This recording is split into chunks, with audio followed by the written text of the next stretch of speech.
ಸ್ಪರ್ಧಾತ್ಮಕ ಪರೀಕ್ಷೆಗಳಿಗೆ ತಯಾರಿ ಮಾಡ್ತಿರ್ತಕ್ಕಂತಹ ಎಲ್ಲ ನನ್ನ ಸ್ಪರ್ಧಾ ಆಕಾಂಕ್ಷಿಗಳಿಗೆ ನನ್ನ ನಮಸ್ಕಾರಗಳು. ನಾನು ಲೋಹಿತ್ ಕುಮಾರ್. ಈ ದಿನ ನಾವು ಸ್ಪರ್ಧಾತ್ಮಕ ಪರೀಕ್ಷೆಗಳಿಗೆ ಮುಖ್ಯವಾಗಿ ಪ್ರಶ್ನೆಗಳನ್ನು ಕರೆಂಟ್ ಅಫೇರ್ಸ್ಗಳಿಗೆ ಸಂಬಂಧಪಟ್ಟಂತೆ ಅಂದರೆ ಪ್ರಚಲಿತ ಘಟನೆಗಳಿಗೆ ಸಂಬಂಧಪಟ್ಟಂತೆ ಕ್ವಶನ್ಸನ್ನು ಕೇಳ್ತಾರೆ. ಪ್ರೀತಿಯ ಸ್ನೇಹಿತರೆ, UPSC ಮತ್ತು KPSC ತನ್ನ ಪ್ರಿಲಿಮ್ಸ್ ಎಕ್ಸಾಮ್ಸ್ಗಳನ್ನು ಅನೌನ್ಸ್ ಮಾಡಿದೆ. ರೈಟ್, ಆಗಸ್ಟ್ 2ನೇ ತಾರೀಕು KPSC ಎಕ್ಸಾಮ್ಸ್ಗಳನ್ನು ನಡೆಸುತ್ತೆ. ಅದೇ ಥರ UPSC ಅಕ್ಟೋಬರಲ್ಲಿ ಎಕ್ಸಾಮ್ಸ್ಗಳನ್ನು ನಡೆಸುತ್ತೆ. ಅದಕ್ಕೋಸ್ಕರ ನಾವು ಕರೆಂಟ್ ಅಫೇರ್ಸನ್ನು ಓದಲೇಬೇಕಾಗುತ್ತೆ. ಸೊ ಅದಕ್ಕೋಸ್ಕರ ನೀವು ನಮ್ಮ ಸ್ಪರ್ಧಾ ಕರ್ನಾಟಕ ಯೂಟ್ಯೂಬ್ ಚಾನಲನ್ನು ಸಬ್ಸ್ಕ್ರೈಬ್ ಮಾಡಬೇಕಾಗತ್ತೆ. ಸೊ ಈ ಮೂಲಕ ಇಲ್ಲಿ ಸಬ್ಸ್ಕ್ರೈಬ್ ಆಗೋದ್ರ ಮೂಲಕ ಬೆಲ್ ಬಟನನ್ನು ಒತ್ತೋದ್ರ ಮೂಲಕ ನಾವು ಮಾಡ್ತಕ್ಕಂಥ ಪ್ರತಿಯೊಂದು ವಿಡಿಯೋನ ನಿಮಗೆ ಏನಾಗುತ್ತೆ ಬರುತ್ತೆ. ಸೊ ಆ ಮೂಲಕ ನೀವು ಸ್ಪರ್ಧಾತ್ಮಕ ಪರೀಕ್ಷೆಗಳಿಗೆ ಅತ್ಯುತ್ತಮವಾಗಿ ತಯಾರಿಯನ್ನು ಮಾಡಬಹುದು. ಅದಕ್ಕೆ ನಮ್ಮ ಸಂಪೂರ್ಣವಾಗಿರ್ತಕ್ಕಂತಹ ಸಹಕಾರ ಇದೆ ಅಂತ ಹೇಳ್ತಾ ನಾನು ಫಸ್ಟ್ ಕಾನ್ಸೆಪ್ಟನ್ನು ಸ್ಟಾರ್ಟ್ ಮಾಡ್ತೇನೆ. ಏನು ಫಸ್ಟ್ ಕಾನ್ಸೆಪ್ಟ್? ಆತ್ಮನಿರ್ಭರ್ ಭಾರತ್ ಆಂದೋಲನ, ಸೆಲ್ಫ್ ರಿಲಯಂಟ್ ಇಂಡಿಯನ್ ಮೂವ್ಮೆಂಟ್ ಅಂತ ಕರಿತೀವಿ. ಸೊ ಭಾರತದ ಪ್ರಧಾನಿಯಾಗಿರ್ತಕ್ಕಂತಹ ನರೇಂದ್ರ ಮೋದಿಯವರು ಆತ್ಮನಿರ್ಭರ್ ಭಾರತ್ ಆಂದೋಲನ ಅನ್ನೋ ಒಂದು ಸ್ಕೀಮನ್ನು ಇಂಟ್ರೊಡ್ಯೂಸ್ ಮಾಡಿದ್ದಾರೆ. ಆತ್ಮನಿರ್ಭರ್ ಭಾರತ್ ಆಂದೋಲನ, ಈ ಆತ್ಮನಿರ್ಭರ್ ಅಂದರೆ ಏನು? ಇಂಗ್ಲೀಷಲ್ಲಿ ಸೆಲ್ಫ್ ರಿಲಯಂಟ್ ಅಂತೇಳಿ ಕರಿತೀವಿ. ಅಂದರೆ ಸ್ವಯಂ ಅವಲಂಬಿತ. ಭಾರತ ದೇಶ ಬೇರೆ ಯಾವುದೇ ಪ್ರಪಂಚದ ಇತರೆ ದೇಶಗಳ ಅವಲಂಬನೆ ಆಗದೆ ಸ್ವತಃ ಭಾರತ ನಿರ್ಮಾಣ ಮಾಡಬೇಕು ಅನ್ನೋ ಒಂದು ದೃಷ್ಟಿಯಿಂದ ಆತ್ಮನಿರ್ಭರ್ ಭಾರತ್ ಅನ್ನೋ ಒಂದು ಯೋಜನೆಯನ್ನು, ಆಂದೋಲನನ ನಾವು ಏನು ಮಾಡಿದ್ವಿ, ಇಂಟ್ರೊಡ್ಯೂಸ್ ಮಾಡಿದ್ವಿ. ಯಾವಾಗ? 12 ಮೇ 2020. ನೋಡಿ, ಭಾರತದಲ್ಲಿ ಈ ಒಂದು ಇತಿಹಾಸದಲ್ಲಿ ಈ ಒಂದು 70 ಸ್ವತಂತ್ರ ಬಂದ 70 ದಶಕಗಳ ಒಂದು ಇತಿಹಾಸದಲ್ಲಿ ಒಂದು ಬೃಹತ್ ಪ್ರಮಾಣದ ಅತ್ಯಂತ ದೊಡ್ಡ ಆರ್ಥಿಕ ಪರಿಹಾರ ಪ್ಯಾಕೇಜ್, ಎಕನಾಮಿಕ್ ರಿಲೀಫ್ ಪ್ಯಾಕೇಜ್ ಅಂತ ಕರಿತೀವಿ. ಎಷ್ಟು amount? 20 lakh crore. Right, 20 lakh crore. ನಮ್ಮ GDPಯ 10%, 20 lakh crore ಅಂದರೆ 20 trillion ಅಂತ ನಾವು ಕರಿತೀವಿ. ಸೊ 10%ಅನ್ನು ನಾವೇನು ಮಾಡಿದ್ವಿ, ಎಕನಾಮಿಯನ್ನು ರಿಲೀಫ್ ಮಾಡೋದಕ್ಕೆ ಯೂಸ್ ಮಾಡಿದ್ವಿ. ಸೊ ಈ ಆತ್ಮನಿರ್ಭರ್ ಈ ಒಂದು ಟೈಮಲ್ಲಿ ಇಂಟ್ರೊಡ್ಯೂಸ್ ಮಾಡೋದಕ್ಕೆ ಮುಖ್ಯ ಕಾರಣ ಏನು ಅಂದರೆ COVID-19. Right, COVID-19, COVID-19. ಇದರ ಅಬ್ರಿವೇಷನ್ನು COVID-19. ಇದರ ಫುಲ್ ಫಾರ್ಮ್ ನಿಮಗೆ ತಿಳ್ಕೊಬೇಕಾಗತ್ತೆ. ಅಂದರೆ ಏನು? ಕೊರೋನಾ. VI ಅಂದ್ರೆ ಏನು? ವೈರಸ್. D ಅಂದ್ರೆ ಏನು? ಡಿಸೆಂಬರ್. 19 ಅಂದರೆ 2019. ಅಂದರೆ ಡಿಸೆಂಬರ್ 2019 ಬಂದಿರತಕ್ಕಂತಹ ಒಂದು ಪ್ಯಾಂಡಮಿಕ್ ಅಂದರೆ ಎಪಿಡೆಮಿಕ್ ಡಿಸೀಸ್ ಆಗಿದೆ. ಸೊ ಈ ಒಂದು ಕೊರೋನಾ ವೈರಸ್ ಸಾಂಕ್ರಾಮಿಕ ರೋಗದಿಂದಾಗಿ ಭಾರತದ ಅರ್ಥವ್ಯವಸ್ಥೆ ಏನಾಗಿದೆ? ಅಸ್ತವ್ಯಸ್ತವಾಗಿದೆ. ಏನಾಗಿದೆ? ಡಿಸ್ಟ್ರೆಸ್ಡ್ ಆಗಿದೆ. ಸೊ ಡಿಸ್ಟ್ರೆಸ್ಡ್ ಆಗಿರ್ತಕ್ಕಂತಹ ಎಕನಾಮಿಕ್ ಸಿಸ್ಟಮನ್ನು ಪ್ರಬಲಗೊಳಿಸಬೇಕು ಅನ್ನೋ ಉದ್ದೇಶದಿಂದಾಗಿ ಭಾರತ ಸರ್ಕಾರ ಆತ್ಮನಿರ್ಭರ್ ಭಾರತನ್ನು ಇಂಟ್ರೊಡ್ಯೂಸ್ ಮಾಡಿದೆ. ಆತ್ಮನಿರ್ಭರ್ ಭಾರತ್ ಅನ್ನೋದು ಕೇವಲ ಒಂದು ವಲಯಕ್ಕೆ ಸಂಬಂಧಪಟ್ಟಿದ್ದಲ್ಲ. ಭಾರತದ ಆರ್ಥಿಕ ವ್ಯವಸ್ಥೆಯಲ್ಲಿ ಬರ್ತಕ್ಕಂತಹ 3 ಪ್ರಮುಖ ಪ್ರಾಥಮಿಕ ವಲಯ, ದ್ವಿತೀಯ ವಲಯ, ತೃತೀಯ ವಲಯದಲ್ಲಿ ಬರ್ತಕ್ಕಂತಹ ಹಲವಾರು ವಿಷಯಗಳಿಗೆ ಸಂಬಂಧಪಟ್ಟಂತೆ ಒಂದು ಪ್ರಬಲವಾಗಿರ್ತಕ್ಕಂತಹ ಒಂದು ಪರಿಹಾರವನ್ನು ಕೊಡಬೇಕು ಅನ್ನೋ ಒಂದು ದೃಷ್ಟಿಯಿಂದ ಆತ್ಮನಿರ್ಭರ್ ಭಾರತನ್ನು ಇಂಟ್ರೊಡ್ಯೂಸ್ ಮಾಡಿದ್ದೀವಿ. ಪ್ರಾಥಮಿಕ ವಲಯದಲ್ಲಿ ಬರ್ತಕ್ಕಂಥ ಕೃಷಿ, ದ್ವಿತೀಯ ವಲಯದಲ್ಲಿ ಬರ್ತಕ್ಕಂತಹ ಕೈಗಾರಿಕೆ, ತೃತೀಯ ವಲಯದಲ್ಲಿ ಬರ್ತಕ್ಕಂತಹ ಮಾಧ್ಯಮಿಕ ಸೆಕ್ಟರ್ಸ್. ರೈಟ್, ಈ ಇನ್ಫಾರ್ಮೇಷನ್ ಟೆಕ್ನಾಲಜಿ ಕಂಪ್ನೀಸ್ಗಳಾಗಿರ್ಬೋದು, ಬ್ಯಾಂಕಿಂಗ್ಗಳಂತ ಆಗಿರ್ಬೋದು, ಹಾಸ್ಪಿಟಲ್ಸ್ಗಳಾಗಿರ್ಬೋದು. ರೈಟ್, ಅದಕ್ಕೋಸ್ಕರ ನಾವು ಎಲ್ಲದನ್ನೂ ಕವರ್ ಮಾಡಿಬಿಟ್ಟು ಎಲ್ಲದನ್ನೂ ನಾವು ಸಂಪೂರ್ಣವಾಗಿ ದೂರದೃಷ್ಟಿಯಲ್ಲಿ ನೋಡಿಬಿಟ್ಟು ಆತ್ಮನಿರ್ಭರ್ ಭಾರತನ್ನು ಇಂಟ್ರೊಡ್ಯೂಸ್ ಮಾಡಿದ್ದೀವಿ. So 20 lakh crore economic relief package. Right, ನಿರ್ಧರಿಸಲಾಗಿರ್ತಕ್ಕಂಥ ಫಲಾನುಭವಿಗಳು, ಟಾರ್ಗೆಟೆಡ್ ಬೆನಿಫಿಷಿಯರೀಸ್ ಯಾರು ಅಂದರೆ ವಲಸೆಗಾರರು. ರೈಟ್, ನೋಡಿ, ವಲಸೆಗಾರರು ಅಂದರೆ ಈ ಗ್ಲೋಬಲ್ ಪ್ಯಾಂಡಮಿಕ್ಕಲ್ಲಿ ಈ ಮೈಗ್ರೆಂಟ್ಸ್ಗಳು ಅಂತ ಕರಿತೀವಿ, ವಲಸೆ ಕಾರ್ಮಿಕರು ಅಂತ, ವಲಸೆಗಾರರು ಅಂತ ಏನು ಕರಿತೀವಲ್ಲ, ಇವರು ತುಂಬಾ ಪ್ರಾಬ್ಲಮ್ಸನ್ನು ಫೇಸ್ ಮಾಡಿದ್ದಾರೆ. ವಲಸೆಗಾರರಲ್ಲಿ ಸುಮಾರು ಟೈಪ್ಸ್ಗಳಿದೆ, ಹಲವಾರು ವಿಧಗಳಿದ್ದಾವೆ. ಇಂಟರ್ ಸ್ಟೇಟ್ ಇರ್ಬೋದು, ಇಂಟ್ರಾ ಸ್ಟೇಟ್ ಇರ್ಬೋದು, ನ್ಯಾಷನಲ್ ಆ್ಯಂಡ್ ಇಂಟರ್ನ್ಯಾಷನಲ್ ಇರ್ಬೋದು. ರೈಟ್, ಸೊ ಈ ಸ್ಟೇಟಿಂದ ಸ್ಟೇಟಲ್ಲಿ ಹೋಗುವಂತಹ ಅಥವಾ ಸ್ಟೇಟ್ ಒಳಗಡೆ ಡಿಸ್ಟಿಕ್ಕಿಂದ ಡಿಸ್ಟಿಕ್ಕಿಗೆ ಹೋಗ್ತಕ್ಕಂಥ ವಲಸೆ ಕಾರ್ಮಿಕರು ತುಂಬ ಇದ್ದಾರೆ. ಅರ್ಥ ಆಗ್ತಿದೆಯಾ? ಸೊ ಈ ವಲಸೆ ಕಾರ್ಮಿಕರನ್ನು ಅವರಿಗೆ ಒಂದು ಜೀವನಾಧಾರ ರೂಪಿಸಬೇಕು, ಆಮೇಲೆ ಅವರಿಗೆ ಅತ್ಯುತ್ತಮವಾಗಿರ್ತಕ್ಕಂಥ ಜೀವನವನ್ನು ಕಂಡುಕೊಳ್ಳಬೇಕು ಅನ್ನೋ ಉದ್ದೇಶದಿಂದಾಗಿ ಈ ಒಂದು ಫಲಾನುಭವಿಗಳ ಲಿಸ್ಟಲ್ಲಿ ವಲಸೆಗಾರರನ್ನು ಕೂಡ ನಾವು ಸೇರಿಸಿದ್ವಿ, ರೈಟ್. ಅದೇ ಥರ ಕಾರ್ಮಿಕರು, ಲೇಬರ್ಸ್, ರೈಟ್. ಲೇಬರ್ಸು ಕೂಡ ಯಾವುದೇ ರೀತಿಯ ಕೆಲಸಗಳು ಇಲ್ಲದೆ, ಕನ್ಸ್ಟ್ರಕ್ಷನ್ಸ್ ವರ್ಕ್ಗಳು ಇಲ್ಲದೆ, ಯಾವುದೇ ಒಂದು ಮನೆಯನ್ನು ಕಟ್ಟೋದಕ್ಕೆ ಆಗದೆ, ಕಾರ್ಮಿಕರು ಯಾವುದೇ ಒಂದು ಇಂಡಸ್ಟ್ರಿ ರನ್ ಮಾಡೋಕ್ಕಾಗದೆ ಕಾರ್ಮಿಕರು ತುಂಬ ಸಫರನ್ನು ಪಡ್ಕೊಂಡಿದ್ದಾರೆ. ಅವರ ಒಂದು 360 ಡಿಗ್ರಿಯಲ್ಲಿ ಡೆವಲಪ್ಮೆಂಟ್ ಮಾಡೋದಕ್ಕೋಸ್ಕರನೂ ಕಾರ್ಮಿಕರನ್ನು ಕೂಡ ನಾವು ಸೇರಿಸ್ಕೊಂಡಿದ್ವಿ. ಅದೇ ಥರ ಬೀದಿ ಬದಿ ವ್ಯಾಪಾರಿಗಳು, ರೈಟ್, ಸ್ಟ್ರೀಟ್ ವೆಂಡರ್ಸ್ ಅಂತ ನಾವು ಕರಿತೀವಿ, ರೈಟ್. ಅದೇ ಥರ ಕೃಷಿಕರು, ಅಗ್ರಿಕಲ್ಚರಿಸ್ಟ್, ಫಾರ್ಮರ್ಸ್ ಅಂತ ಕರಿತೀವಿ. ಅದೇ ಥರ MSMEs. MSME very important concept. ಏನಕ್ಕೆ MSMEನ ನಾನು ಫೋಕಸ್ ಮಾಡಿ ಹೇಳ್ತಾ ಇದ್ದೀನಿ ಅಂದರೆ, more than 2 lakh crores investment goes to MSMEs. ಸೂಕ್ಷ್ಮ ಸಣ್ಣ ಮಧ್ಯಮ ಉದ್ದಿಮೆಗಳು ಅಂತ ಕರಿತೀವಿ, ರೈಟ್. ನೆಕ್ಸ್ಟ್ ಸೆಲ್ಫ್ ಎಂಪ್ಲಾಯ್ಡ್ಸ್, ಸ್ವ ಉದ್ಯೋಗಿಗಳು ಅಂತ ಕರಿತೀವಿ, ರೈಟ್. ಅದೇ ಥರ ಸಣ್ಣ ವ್ಯಾಪಾರಿಗಳು, ಸ್ಮಾಲ್ ಟ್ರೇಡರ್ಸ್ ಅಂತೇಳಿ ಕರಿತೀವಿ. ದ ನೆಕ್ಸ್ಟ್ ಒನ್, ಈಗ ನಾನು ಏನು ಟಾರ್ಗೆಟೆಡ್ ಬೆನಿಫಿಷಿಯರ್ಸ್ಗಳು ಅಂತ ಏನು ಹೇಳಿದ್ವಲ್ಲ, ಅವ್ರ ಬಗ್ಗೆ ಒಬ್ಬೊಬ್ಬರೇ ಒಂದೊಂದೇ ಡಿಸ್ಕಸ್ ಮಾಡ್ಕೊತಾ ಹೋಗೋಣ, right. First one MSME, 3 lakh ಕೋಟಿ. ಏನಿದು 3 ಲಕ್ಷ ಕೋಟಿ? MSME ಅಂದರೆ ಏನು? MSME micro small medium enterprises ಅಂತೇಳಿ ಒಂದು ಮಿನಿಸ್ಟ್ರಿ ಇದೆ. ಸೂಕ್ಷ್ಮ ಸಣ್ಣ ಮಧ್ಯಮ ಉದ್ದಿಮೆ ಅಂತೇಳಿ ಒಂದು ಮಿನಿಸ್ಟ್ರಿ ಇದೆ. ಆ ಮಿನಿಸ್ಟ್ರಿಯವರು ಒಂದು ನೋಟಿಫಿಕೇಶನ್ ಬಿಟ್ಟಿರೋದ್ರ ಮೂಲಕ MSME ಅನ್ನೋ ಒಂದು ಕಂಪ್ಲೀಟ್ ಒಂದು ವ್ಯಾಖ್ಯೆ, ಆ ಒಂದು ಡೆಫಿನೇಷನ್ ಚೇಂಜ್ ಆಗಿದೆ. ಏನದು ಡೆಫಿನೇಷನ್ ಚೇಂಜ್ ಆಗಿದೆ ಅಂದರೆ, ಮೈಕ್ರೋ ಅಂದರೆ ಸೂಕ್ಷ್ಮ ಉದ್ದಿಮೆಗಳಿಗೆ ಒಂದು ವ್ಯಾಖ್ಯಾನ ಇದೆ. ಏನು? ಅಲ್ಲಿರ್ತಕ್ಕಂಥ ಪ್ಲಾಂಟ್ ಆ್ಯಂಡ್ ಮಷಿನರಿಗಳು, ಯಾವುದೇ ಒಂದು ಕಂಪ್ನಿ, ಯಾವುದೇ ಒಂದು ಉದ್ದಿಮೆಯನ್ನು ಸ್ಟಾರ್ಟ್ ಮಾಡೋದಕ್ಕಿಂತ ಮುಂಚೆ, ನಾನು ಸೂಕ್ಷ್ಮ ಉದ್ದಿಮೆಯ ಬಗ್ಗೆ ಮಾತಾಡ್ತಾ ಇದ್ದೀನಿ. ಯಾವುದೇ ಒಂದು ಉದ್ದಿಮೆ ಅಂದರೆ ಸೂಕ್ಷ್ಮ ಉದ್ದಿಮೆಯನ್ನು ನಾವು ಪ್ರಾರಂಭ ಮಾಡೋಕ್ಕಿಂತ ಮುಂಚೆ ಪ್ಲಾಂಟ್ ಆ್ಯಂಡ್ ಮಷಿನರೀಸ್ಗಳು ಅಂತ ಹೇಳ್ತೀವಿ. ಅದಕ್ಕೆ 1 crore ಬಜೆಟ್ ಇರಬೇಕು. ಅದರ ಜೊತೆಗೆ ಆ್ಯನ್ಯುಯಲ್ ಟರ್ನ್ ಓವರ್ ಎಷ್ಟಿರಬೇಕು? 5 crores ಇರಬೇಕು. ಇದನ್ನು ನಾವೇನಂತ ಕರಿತೀವಿ? ಸೂಕ್ಷ್ಮ ಉದ್ದಿಮೆ ಅಂತ ಕರಿತೀವಿ. ಅದೇ ಥರ ಸಣ್ಣ ಉದ್ಯಮ, ರೈಟ್. ಈ ಸಣ್ಣ ಉದ್ಯಮದಲ್ಲಿ ಎಷ್ಟಿರಬೇಕು? 10 crore ಇರಬೇಕು, ರೈಟ್. 10 crore ಪ್ಲಾಂಟ್ ಆ್ಯಂಡ್ ಮೆಷಿನರೀಸ್ಗೆ ನಾವು ಇನ್ವೆಸ್ಟ್ಮೆಂಟ್ ಮಾಡಬೇಕು. 50 ಕೋಟಿ ಟರ್ನ್ ಓವರ್ ಇರಬೇಕು. ಅಂದರೆ ವಾರ್ಷಿಕವಾಗಿರ್ತಕ್ಕಂಥ ಆದಾಯ ಎಷ್ಟಿರಬೇಕು? 50 ಕೋಟಿಗಿಂತ ಕಡಿಮೆ ಇರಬೇಕು. ಅದಕ್ಕೆ ನಾವೆಂತ ಕರಿತೀವಿ? ಸಣ್ಣ ಅಂತ ಕರಿತೀವಿ. ಮಧ್ಯಮಕ್ಕೆ ಬಂದಾಗ ಏನಾಗುತ್ತೆ? ಅಲ್ಲಿ ಡೆಫಿನೇಷನ್ ಚೇಂಜ್ ಆಗುತ್ತೆ. ಏನಾಗುತ್ತೆ? 50 ಕೋಟಿ ಬೆಲೆ ಬಾಳ್ತಕ್ಕಂಥ ಪ್ಲಾಂಟ್ ಆ್ಯಂಡ್ ಮೆಷಿನರಿಗಳನ್ನು ಒಂದು ಕಂಪ್ನಿ ಅಂದರೆ ಒಂದು ಎಂಟರ್ಪ್ರೈಸಲ್ಲಿ ಹಾಕಬೇಕು ಅಥವಾ ಉದ್ಯಮೆಯಲ್ಲಿ ಹಾಕಬೇಕು. ಬಟ್ ಆ್ಯನ್ಯುವಲ್ ಟರ್ನ್ ಓವರ್ ಎಷ್ಟಾಗಿರಬೇಕು? 250 crore ಆಗಿರಬೇಕು. ಈ ಒಂದು ಸ್ಕೋಪ್, ಈ ಒಂದು ಡೆಫಿನೇಷನ್ಸ್ಗಳು ಚೇಂಜ್ ಆಗಿದೆ. ಯಾವುದು? MSMEಗೆ. ಯಾವ ರೀತಿ ಇಂಡಿಯನ್ ಎಕನಾಮಿಕ್ಸಲ್ಲಿ ಅಗ್ರಿಕಲ್ಚರ್ ಯಾವ ಥರ ಇಂಪಾರ್ಟೆಂಟ್ ಆಗುತ್ತೋ ಅದೇ ಥರ MSMEನೂ ಕೂಡ ಇಂಪಾರ್ಟೆಂಟ್ ಆಗುತ್ತೆ. MSMEನ ನಾವು ಇಂಪ್ಲಿಮೆಂಟ್ ಮಾಡೋದ್ರ ಮೂಲಕ ನಮ್ಮ ಎಕನಾಮಿಕ್ ಸಿಸ್ಟಮ್ಗೆ ಯಾವ ಥರ ಸ್ಟ್ರೆಂಥನ್ ಸಿಗುತ್ತೆ, ರೈಟ್. ನೋಡಿ, ಗ್ಲೋಬಲ್ ಪ್ಯಾಂಡಮಿಕ್ ಅಂದರೆ ನಮ್ಮ ಕೊರೋನಾ ವೈರಸ್ಸಿಂದ ಏನಾಗಿ ಭಾರತದಲ್ಲಿ ಗೂಡ್ಸ್ ಆ್ಯಂಡ್ ಸರ್ವಿಸ್ಗಳು ಮೂವ್ ಆಗ್ತಾ ಇರಲಿಲ್ಲ, ರೈಟ್. ಈ MSMEಗಳನ್ನು ನಾವು ಸ್ಟ್ರೆಂತ್ ಮಾಡೋದ್ರ ಮೂಲಕ, ಅಂದರೆ ಅದಕ್ಕೆ ಜಾಸ್ತಿ ನಾವು ಫೋಕಸ್ ಮಾಡೋದ್ರ ಮೂಲಕ ಏನಾಗುತ್ತೆ? ಗೂಡ್ಸ್ ಆ್ಯಂಡ್ ಸರ್ವಿಸ್ಗಳು ರನ್ ಆಗುತ್ತೆ. ಗೂಡ್ಸ್ ಆ್ಯಂಡ್ ಸರ್ವಿಸ್ಗಳು ರನ್ ಆದಂಗೆ ಏನಾಗುತ್ತೆ? ಬೇಡಿಕೆಗಳು ಹೆಚ್ಚಾಗ್ತದೆ. ಬೇಡಿಕೆಗಳು ಹೆಚ್ಚಾಗ್ದಂಗೆ ಏನಾಗುತ್ತೆ? ಎಂಪ್ಲಾಯ್ಮೆಂಟ್ ಆಪರ್ಚುನಿಟಿ ಕ್ರಿಯೇಟ್ ಆಗುತ್ತೆ. ಎಂಪ್ಲಾಯ್ಮೆಂಟ್ ಆಪರ್ಚುನಿಟಿ ಕ್ರಿಯೇಟ್ ಆದರೆ ಏನಾಗುತ್ತೆ? ಫ್ಯಾಮಿಲಿಯಲ್ಲಿ ಇನ್ಕಮ್ ಅರ್ನ್ ಆಗುತ್ತೆ. ಇನ್ಕಮ್ ಅರ್ನ್ ಆದರೆ ಏನಾಗುತ್ತೆ? Purchasing power of the consumers increase ಆಗುತ್ತೆ. ಈ ರೀತಿ ಕ್ಯಾಶ್ ಫ್ಲೋ ಆದಾಗ ಇಂಡಿಯನ್ ಎಕನಾಮಿ ಒಂದು ಅತ್ಯುತ್ತಮ ಮಟ್ಟಕ್ಕೆ ಬರುತ್ತೆ ಅಂತ ಹೇಳಲಿಕ್ಕೆ ಇಷ್ಟಪಡ್ತೀನಿ. 2018ರಲ್ಲಿ ನಮ್ಮ GDP ಎಷ್ಟಿತ್ತು, ರೈಟ್? IMF ಪ್ರಕಾರ 6.1 ಇತ್ತು, ವರ್ಲ್ಡ್ ಬ್ಯಾಂಕ್ ಪ್ರಕಾರ 6% ಇತ್ತು. ಈ 2019ನಲ್ಲಿ ನಮ್ಮ GDP ವ್ಯಾಲ್ಯೂ ಎಷ್ಟಾಗಿದೆ? GDP ಪರ್ಸೆಂಟೇಜ್ ಎಷ್ಟು ಆಗಿದೆ ಅಂದರೆ, ರೈಟ್, 4.2%, ರೈಟ್. ಆ ಎಕನಾಮಿಕ್ ಇಯರ್ನ 2ನೇ ಟ್ರೈಮಿಸ್ಟ್ರಿಯಲ್ ಅವಧಿಯಲ್ಲಿ ನಮ್ಮ GDP ಲೆವೆಲ್ ಎಷ್ಟಿದೆ ಅಂದರೆ 4.5% ಇದೆ. ಈ GDP ಲೆವೆಲ್ ಇನ್ನೂ ಕಡಿಮೆ ಆಗಬಾರ್ದು ಅನ್ನೋ ಉದ್ದೇಶಕ್ಕೋಸ್ಕರ ನಾವು MSMEನ ಜಾಸ್ತಿ ಕಾನ್ಸಂಟ್ರೇಷನ್ ಮಾಡ್ತಾ ಇದ್ವಿ, ರೈಟ್. ಇಲ್ಲಿ 3 lakh crore ಇಂಟ್ರೊಡ್ಯೂಸ್ ಮಾಡೋದ್ರ ಮೂಲಕ ಈ ಸಬಾರ್ಡಿನೇಟ್ ಡೆಬ್ಸ್ ಅಂತ ಕರಿತೀವಿ, ಈಕ್ವಿಟಿ ಫಂಡಿಂಗ್ ಸಪೋರ್ಟ್ ಅಂತೇಳಿ ಕರಿತೀವಿ. ಈ ಫಂಡಿಂಗ್ಸ್ಗಳನ್ನು MSMEಗಳಿಗೆ ಮಾಡೋದ್ರ ಮೂಲಕ ಆ ಉದ್ದಿಮೆಗಳ ಸ್ಕೋಪನ್ನು, ವ್ಯಾಪ್ತಿಯನ್ನು ನಾವೇನು ಮಾಡಿದ್ದೀವಿ? ಹೆಚ್ಚು ಮಾಡಿದ್ದೀವಿ ಅಂತ ಹೇಳ್ತೀವಿ. ಇನ್ನೊಂದು ಗೌರ್ಮೆಂಟ್ ಪ್ರೊಕ್ಯೂರ್ಮೆಂಟ್ ಒಂದಿದೆ. 200 ಕೋಟಿ ಒಳಗಡೆ ಇರತಕ್ಕಂತಹ ಗೌರ್ಮೆಂಟ್ ಪ್ರೊಕ್ಯೂರ್ಮೆಂಟ್ಗಳನ್ನು ನಾವು ದೇಶೀಯವಾಗಿರ್ತಕ್ಕಂಥ ಸಂಸ್ಥೆಗಳು ಅಂದರೆ ಡೊಮೆಸ್ಟಿಕ್ ಕಂಪನೀಸ್ಗಳಿಗೆ ಮಾತ್ರನೇ ನಾವು ಏನು ಮಾಡಿದ್ದೀವಿ? ಕೊಟ್ಟಿದ್ದೀವಿ. ಅವ್ರು ಮಾತ್ರ ಗೌರ್ಮೆಂಟ್ ಪ್ರೊಕ್ಯೂರ್ಮೆಂಟ್ಗಳನ್ನು ರನ್ ಮಾಡಬೇಕು ಅನ್ನೋದು ಆತ್ಮನಿರ್ಭರ್ ಭಾರತ ಆಂದೋಲನದಲ್ಲಿ ವ್ಯಕ್ತವಾಗಿದೆ.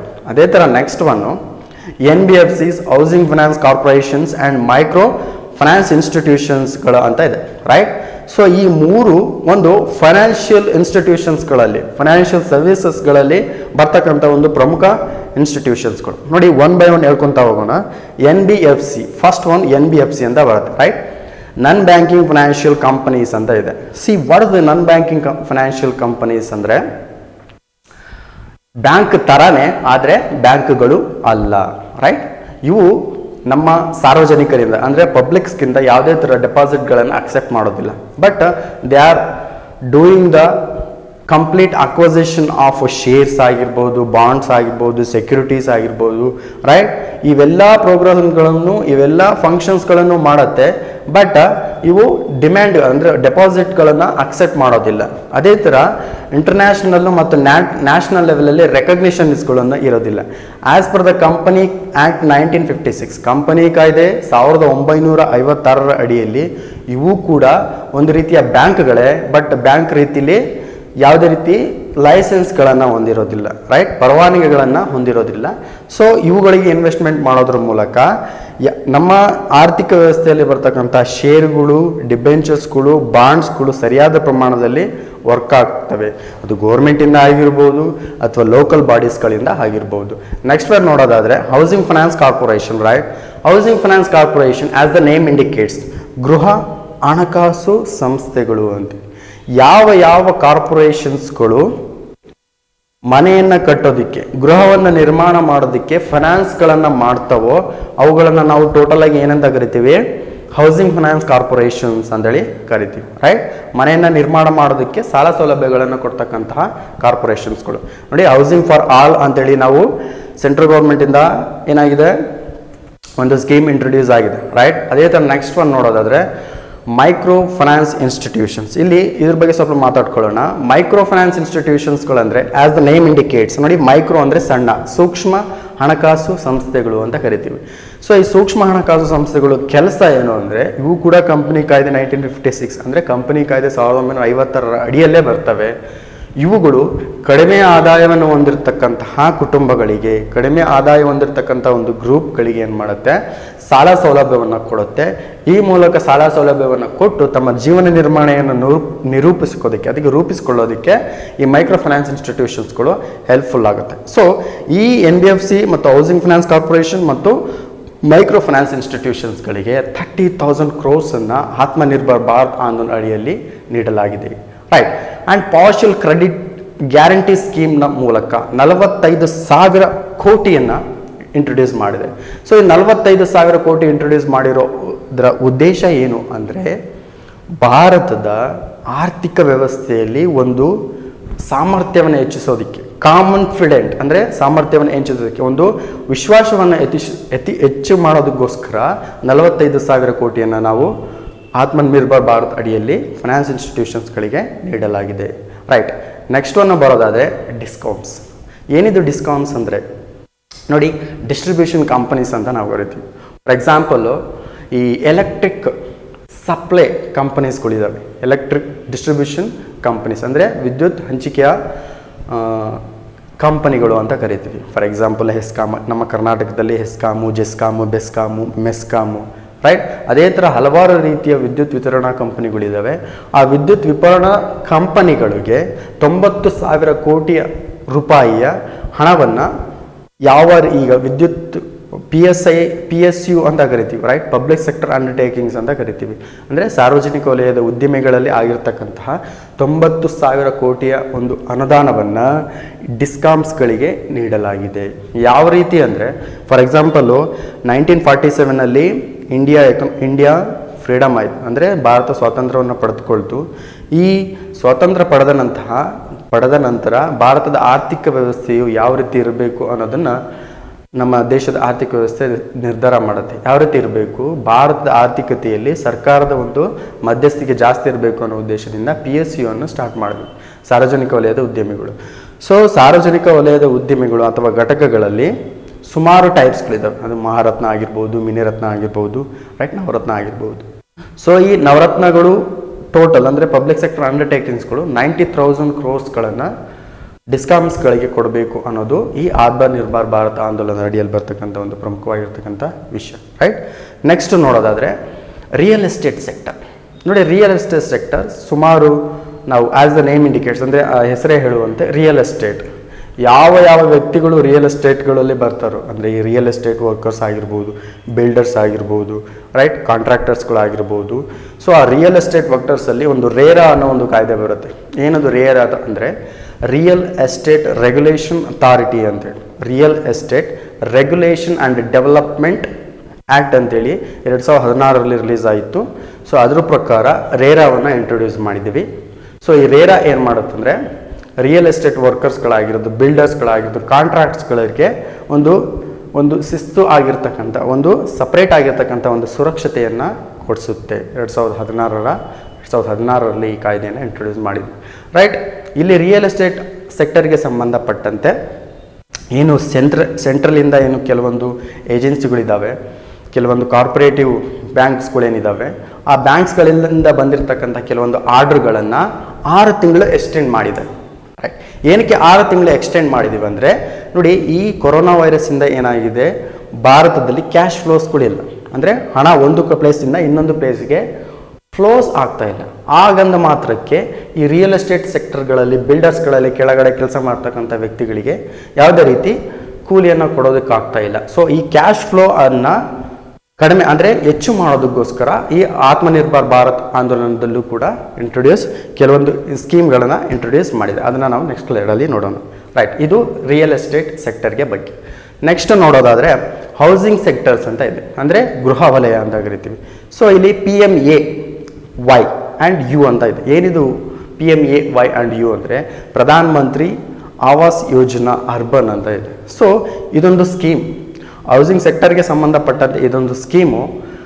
ಸೊ ಈ ಸ್ಕೀಮ್ನ ಮುಖಾಂತರ ಮಿಡ್ಲ್ ಇನ್ಕಮ್ ಗ್ರೂಪ್ಸ್ ಅಂತೇಳಿ ಕರಿತೀವಿ, ಮಧ್ಯಮ ಆದಾಯವನ್ನು ಹೊಂದಿರತಕ್ಕಂತಹ ಕುಟುಂಬಗಳು ಅಥವಾ ಗುಂಪುಗಳು ಅಂತ ಕರಿತೀವಿ.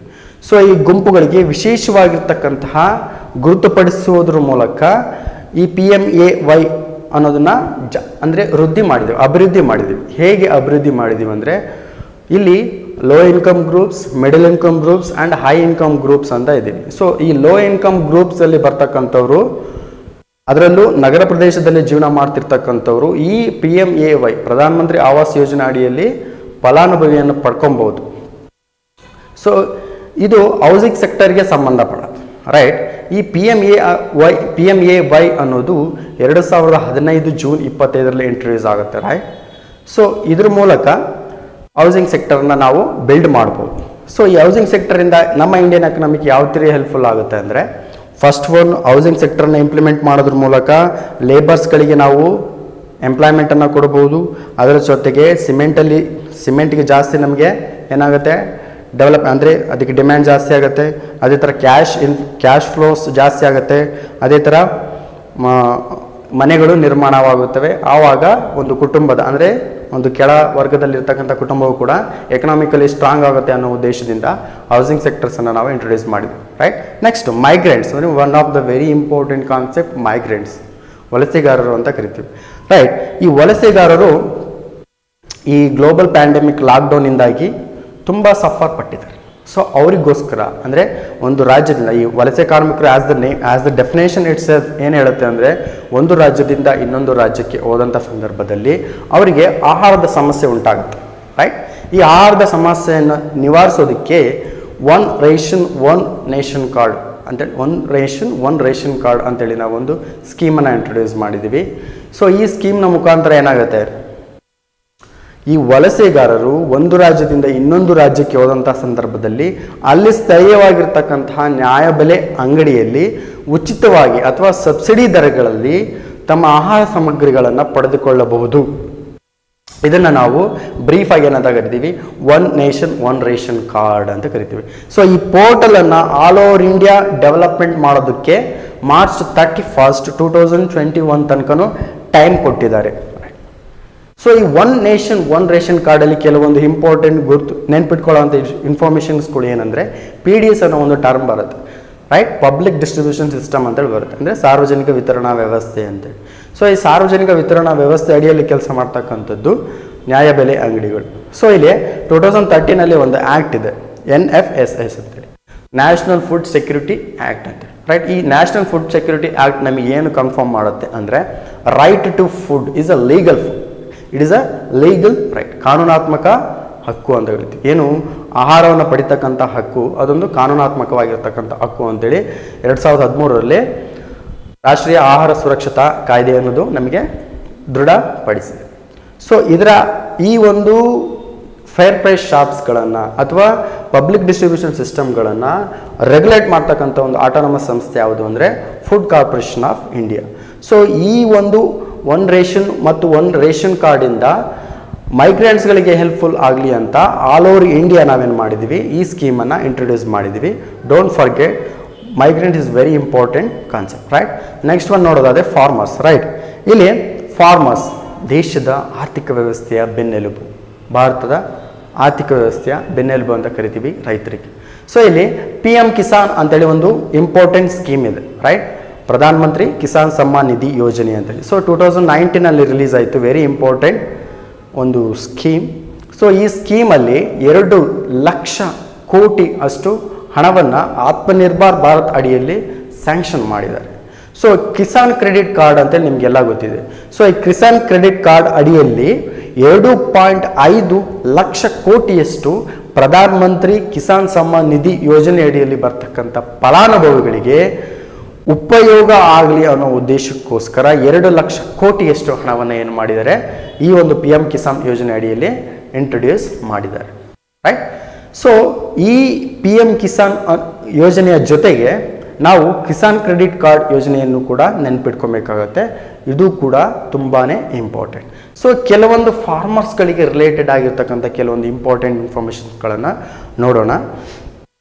ನೋಡಿ, ಎಸೆನ್ಷಿಯಲ್ ಕಮಾಡಿಟೀಸ್ ಆ್ಯಕ್ಟ್ 1955 ಅಂತೇಳಿ ಒಂದು ಕಾಯ್ದೆಯನ್ನು ಇಂಟ್ರೊಡ್ಯೂಸ್ ಮಾಡಿದ್ದಾರೆ. ಸೊ ಈ ಕಾಯ್ದೆಯ ಮೂಲಕ ರೈತರು ಬೆಳೆದಿರತಕ್ಕಂತಹ ಬೆಳೆಗಳಿಗೆ ಅತ್ಯುತ್ತಮವಾಗಿರ್ತಕ್ಕಂಥ ಬೆಲೆಯನ್ನು ಕೊಡ್ತಕ್ಕಂಥದ್ದು, ರೈಟ್. ರೈತರು ಬೆಳೆದಂತಹ ಬೆಳೆಯನ್ನು ಅತ್ಯುತ್ತಮವಾಗಿ ಮಾರಾಟ ಮಾಡೋದಕ್ಕೆ ಒಂದು ಅತ್ಯುತ್ತಮವಾಗಿರ್ತಕ್ಕಂಥ ಒಂದು ಗುಣಮಟ್ಟವಾಗಿರ್ತಕ್ಕಂಥ ಮಾರುಕಟ್ಟೆ ವ್ಯವಸ್ಥೆಯನ್ನು ಕಲ್ಪನೆ ಮಾಡಿ ಅಂದರೆ ಕಲ್ಪಿಸಿಕೊಡಲಾಗಿದೆ. ನಾವು APMC ಅಂತ ಕರಿತೀವಿ, ರೈಟ್. ಸೊ ಇನ್ನೊಂದು ಪ್ರಮುಖ ವಿಷಯ ಇಲ್ಲಿ ಡಿಸ್ಕಸ್ ಮಾಡೋಣ. ಈ ನಾಮ್ ಅಂತೇಳಿ ಒಂದು ಸಪ್ರೇಟ್ ಯೋಜನೆ ಬರುತ್ತೆ. 2016 ಏಪ್ರಿಲ್ 14 ಏನಾಗಿದೆ, ಇಂಟ್ರೊಡ್ಯೂಸ್ ಆಗಿದೆ ಈ ನಾಮ್, ಈ national agricultural market, right. So ಈ ನ್ಯಾಷನಲ್ ಅಗ್ರಿಕಲ್ಚರಲ್ ಮಾರ್ಕೆಟ್ ಏನು ಮಾಡುತ್ತಂದರೆ ಯೂನಿಫೈಡ್ ಪ್ರೈಸ್ ಮೆಕ್ಯಾನಿಸಮನ್ನು ಆಲ್ ಓವರ್ ಇಂಡಿಯಾ ಅಂದರೆ ದೇಶದಾದ್ಯಂತ ಇರ್ತಕ್ಕಂಥ APMC ಮಂಡಿಗಳಲ್ಲಿ ಏಕೀಕೃತವಾಗಿರ್ತಕ್ಕಂತಹ ಬೆಲೆಯನ್ನು ಅಂದರೆ ರೈತರು ಬೆಳೆದಿರ್ತಕ್ಕಂತಹ ಬೆಲೆಗಳಿಗೆ ಏಕೀಕೃತವಾಗಿರ್ತಕ್ಕಂಥ ಬೆಲೆಯನ್ನು ನಿಶ್ಚಯ ಮಾಡೋದೇ ಈ ನಾಮ್ನ ಉದ್ದೇಶ, ರೈಟ್. ದೇಶದಲ್ಲಿ ಕೃಷಿ ಅಂದರೆ ದೇಶದಲ್ಲಿರ್ತಕ್ಕಂಥ ರೈತರ ಪ್ರಮುಖ ಸಮಸ್ಯೆ ಏನಂದರೆ ತಾವು ಬೆಳೆದಿರ್ತಕ್ಕಂತಹ ಬೆಲೆಗಳಿಗೆ ಅತ್ಯುತ್ತಮವಾಗಿರ್ತಕ್ಕಂಥ ಬೆಲೆಯನ್ನು ಕೊಡದೇ ಇರ್ತಕ್ಕಂಥದ್ದು. ಸೊ ಈ ರೀತಿಯ ಒಂದು ಕೊರತೆಯನ್ನು ನೀಗಿಸೋದಕ್ಕೆ ಈ ನಾಮನ್ನು ಒಂದು ಸ್ಕೀಮನ್ನು ನಾವು ಇಂಟ್ರೊಡ್ಯೂಸ್ ಮಾಡಿದ್ವಿ. ನೆಕ್ಸ್ಟ್ ನೋಡೋದಾದರೆ ಟ್ರೈಬಲ್ಸ್ಗೆ ಬಂದ್ಬಿಡೋಣ. ಫಾರ್ಮರ್ಸ್ ಅರ್ಥ ಆಯಿತು ಅಂತ ಅಂದ್ಕೊಂಡಿದ್ದೀನಿ, ಟ್ರೈಬಲ್ಸ್ಗೆ ಬಂದ್ಬಿಡೋಣ. ಸೊ ಈ ಟ್ರೈಬಲ್ಸ್ಗಳು ಅಂದರೆ ನಿಮಗೆಲ್ಲ ಗೊತ್ತಿದೆ, ಟ್ರೈಬಲ್ಸ್ ಇಸ್ ನಥಿಂಗ್ ಬಟ್ ಬುಡಕಟ್ಟು ಪ್ರದೇಶದವರು. ಸೊ ಕಾಂಪ ಅಂತ ಒಂದು ಫಂಡ್ ಬರುತ್ತೆ, ರೈಟ್. ಈ ಕಾಂಪ ಅನ್ನೋ ಒಂದು ವರ್ಡನ್ನು ನೆನ್ಪಿಟ್ಕೊಳ್ಳಿ, ತುಂಬಾ ಇಂಪಾರ್ಟೆಂಟು, UPSCಯಲ್ಲಿ ಕೇಳಿದೆ, ರೈಟ್.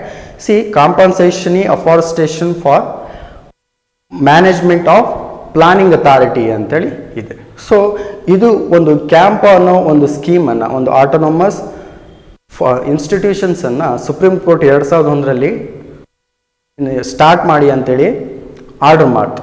ಸೊ ಇದರ ಮೂಲಕ 2004 ಏನಾಯಿತು, ಕ್ಯಾಂಪ ಫಂಡ್ ಅಂತೇಳಿ ಇಂಟ್ರೊಡ್ಯೂಸ್ ಆಯಿತು. ಸೊ ಈ ಕ್ಯಾಂಪ ಫಂಡ್ ಅಂದರೆ ಏನು ಅನ್ನೋದು ನೋಡೋದಾದರೆ ಒಂದು ಫಾರೆಸ್ಟ್ ಏರಿಯಾ ಅಂತ ಇರುತ್ತೆ. So let me think this the forest area.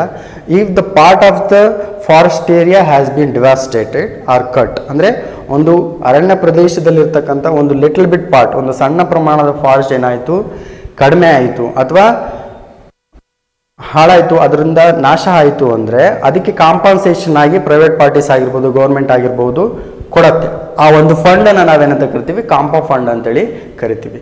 So ಆ ಕಾಂಪ ಫಂಡನ್ನು ಏನು ಮಾಡಿದ್ದೀವಿ, ಟ್ರೈಬಲ್ಸಲ್ಲಿರ್ತಕ್ಕಂತಹ ವ್ಯಕ್ತಿಗಳಿಗೆ ಪ್ರಜೆಗಳಿಗೆ ಸರ್ವೋತ್ತಮವಾಗಿರ್ತಕ್ಕಂಥ ಅವರಿಗೆ ಸರ್ವಾಂಗೀಣವಾಗಿರ್ತಕ್ಕಂಥ ಬೆಳವಣಿಗೆಗೆ ಉದ್ಯೋಗ ಕಲ್ಪಿಸಿಕೊಡೋದಕ್ಕೆ ಯೂಸ್ ಮಾಡ್ಕೊಳ್ಳಿ ಅಂತೇಳಿ ಆತ್ಮನಿರ್ಭರ್ ಭಾರತ್ ಯೋಜನೆ ಅಡಿಯಲ್ಲಿ ಏನಾಗಿದೆ ಕಾನ್ಸೆಪ್ಟ್ ಇಂಟ್ರೊಡ್ಯೂಸ್ ಆಗಿದೆ. ನೆಕ್ಸ್ಟ್ ನೋಡೋದಾದರೆ Mudra bank. Right, Mudra bank ಏನು? It is a very important bank. ಏನಕ್ಕೆ ವೆರಿ ಇಂಪಾರ್ಟೆಂಟ್ ಬ್ಯಾಂಕ್ ಅಂತ ಹೇಳ್ತೀನಿ ಅಂದರೆ, ಭಾರತದಲ್ಲಿ ಉದ್ದಿಮೆಯನ್ನು ಅಂದರೆ ಎಂಟರ್ಪ್ರಿನರ್ಶಿಪ್ಪನ್ನು ಹೆಚ್ಚುಗೊಳಿಸೋದಕ್ಕೆ ಮುದ್ರಾ ಬ್ಯಾಂಕನ್ನು ನಾವು ಇಂಟ್ರೊಡ್ಯೂಸ್ ಮಾಡಿದ್ವಿ. ಈ ಮುದ್ರಾ ಬ್ಯಾಂಕ್ ಅಡಿಯಲ್ಲಿ 3 ರೀತಿಯಾಗಿರ್ತಕ್ಕಂಥ ಲೋನ್ಸ್ಗಳನ್ನು ಅಂದರೆ ಸಾಲ ಸೌಲಭ್ಯವನ್ನು ನಾವು ಪಡಿತೀವಿ. ಶಿಶು, ಕಿಶೋರ, ತರುಣ ಅಂತೇಳಿ. ಸೊ ಇಲ್ಲಿ ನಾವು ಮಾತಾಡಬೇಕಾಗಿರೋದು ಶಿಶು ಬಗ್ಗೆ. ಸೊ ಈ ಶಿಶು ಅಂದರೆ ಕಡಿಮೆ ಪ್ರಮಾಣದಲ್ಲಿ ಸಾಲ ಸೌಲಭ್ಯವನ್ನು ಪಡಿತಕ್ಕಂತಹ ಸಾಲಗಾರರು ಇದ್ದಾರಲ್ಲ, ಅವರಿಗೆ 2% ಏನು ಮಾಡಿದ್ದೀವಿ, ಬಡ್ಡಿ ದರದಲ್ಲಿ ಕಡಿಮೆ ಮಾಡಿದ್ದೀವಿ. ಅದು ಎಷ್ಟು ವರ್ಷ? 12 ತಿಂಗಳು, ಅಂದರೆ 1 ವರ್ಷ 12 ತಿಂಗಳುಗಳು ಮಾತ್ರ. ಸೊ ಅದು ಎಂಥ ಸಾಲಗಾರರಿಗೆ, ಪ್ರಾಂಪ್ಟ್ ಆಗಿರ್ತಕ್ಕಂಥವರಿಗೆ, ತುಂಬ ಅಂದರೆ ಸಾಲವನ್ನು ಅಚ್ಚುಕಟ್ಟಾಗಿ ಮ್ಯಾನೇಜ್ಮೆಂಟ್ ಅಂದರೆ ನಿರ್ವಹಣೆಯನ್ನು ಮಾಡ್ಕೊತ ಬಂದಂಥ ಸಾಲಗಾರರಿಗೆ 2% ಏನು ಮಾಡಿದ್ದೀವಿ, ಕಡಿಮೆ ಮಾಡಿದ್ದೀವಿ. ಸೊ ಇಲ್ಲಿ ಮುದ್ರಾ ಅನ್ನೋ ಒಂದು ಬ್ಯಾಂಕ್, ಮುದ್ರಾ ಅನ್ನೋ ಒಂದು ವರ್ಡಿನ ಅಬ್ರಿವೇಷನನ್ನು ನೋಡೋದಾದರೆ micro units development for refinancing agency ಅಂತ ಕರಿತೀವಿ. ನೋಡಿ, ಮುದ್ರಾ ಅನ್ನೋದನ್ನು ಲಾಂಗ್ ಫಾರ್ಮನ್ನು 2018 FDA ಎಕ್ಸಾಮಲ್ಲಿ ಕೇಳಿದ್ದ. ತುಂಬಾ important, keep a check. Right, next one ನೋಡೋದಾದರೆ ಆತ್ಮನಿರ್ಭರ್ ಭಾರತ್ ಆಂದೋಲನ 3, 4 and 5. ರೈಟ್, ಸೊ ಈ ಆತ್ಮನಿರ್ಭರ್ ಭಾರತ್ ಅನ್ನೋದು 1 ಮತ್ತು 2 ಏನು ಯಾವ ರೀತಿ ಕೆಲಸ ಮಾಡುತ್ತೆ, ಯಾವ ರೀತಿ ಫಲಾನುಭವಿಗಳನ್ನು ಆಯ್ಕೆ ಮಾಡ್ಕೊಂಡಿದೆ, ಯಾವ ರೀತಿ ಯೋಜನೆಗಳನ್ನು ಇಂಪ್ಲಿಮೆಂಟ್ ಮಾಡಿದೆ ಅನ್ನೋದನ್ನು 1 ಮತ್ತು 2ರಲ್ಲಿ ನೋಡಿದ್ವಿ. ಈಗ 3, 4, 5 ನೋಡಿ, ಇದು ಪಾರ್ಟ್ ಅಂದರೆ 1, 2 ಸಪ್ರೇಟ್ ಇದೆ, 3, 4, 5 ಸಪ್ರೇಟ್ ಇದೆ. ಸೊ ಇದನ್ನು ಹಂತವಾಗಿ ಕೇಂದ್ರ ಸರ್ಕಾರ ಏನು ಮಾಡ್ತು, ಇಂಟ್ರೊಡ್ಯೂಸ್ ಮಾಡ್ತಾ ಬಂತು.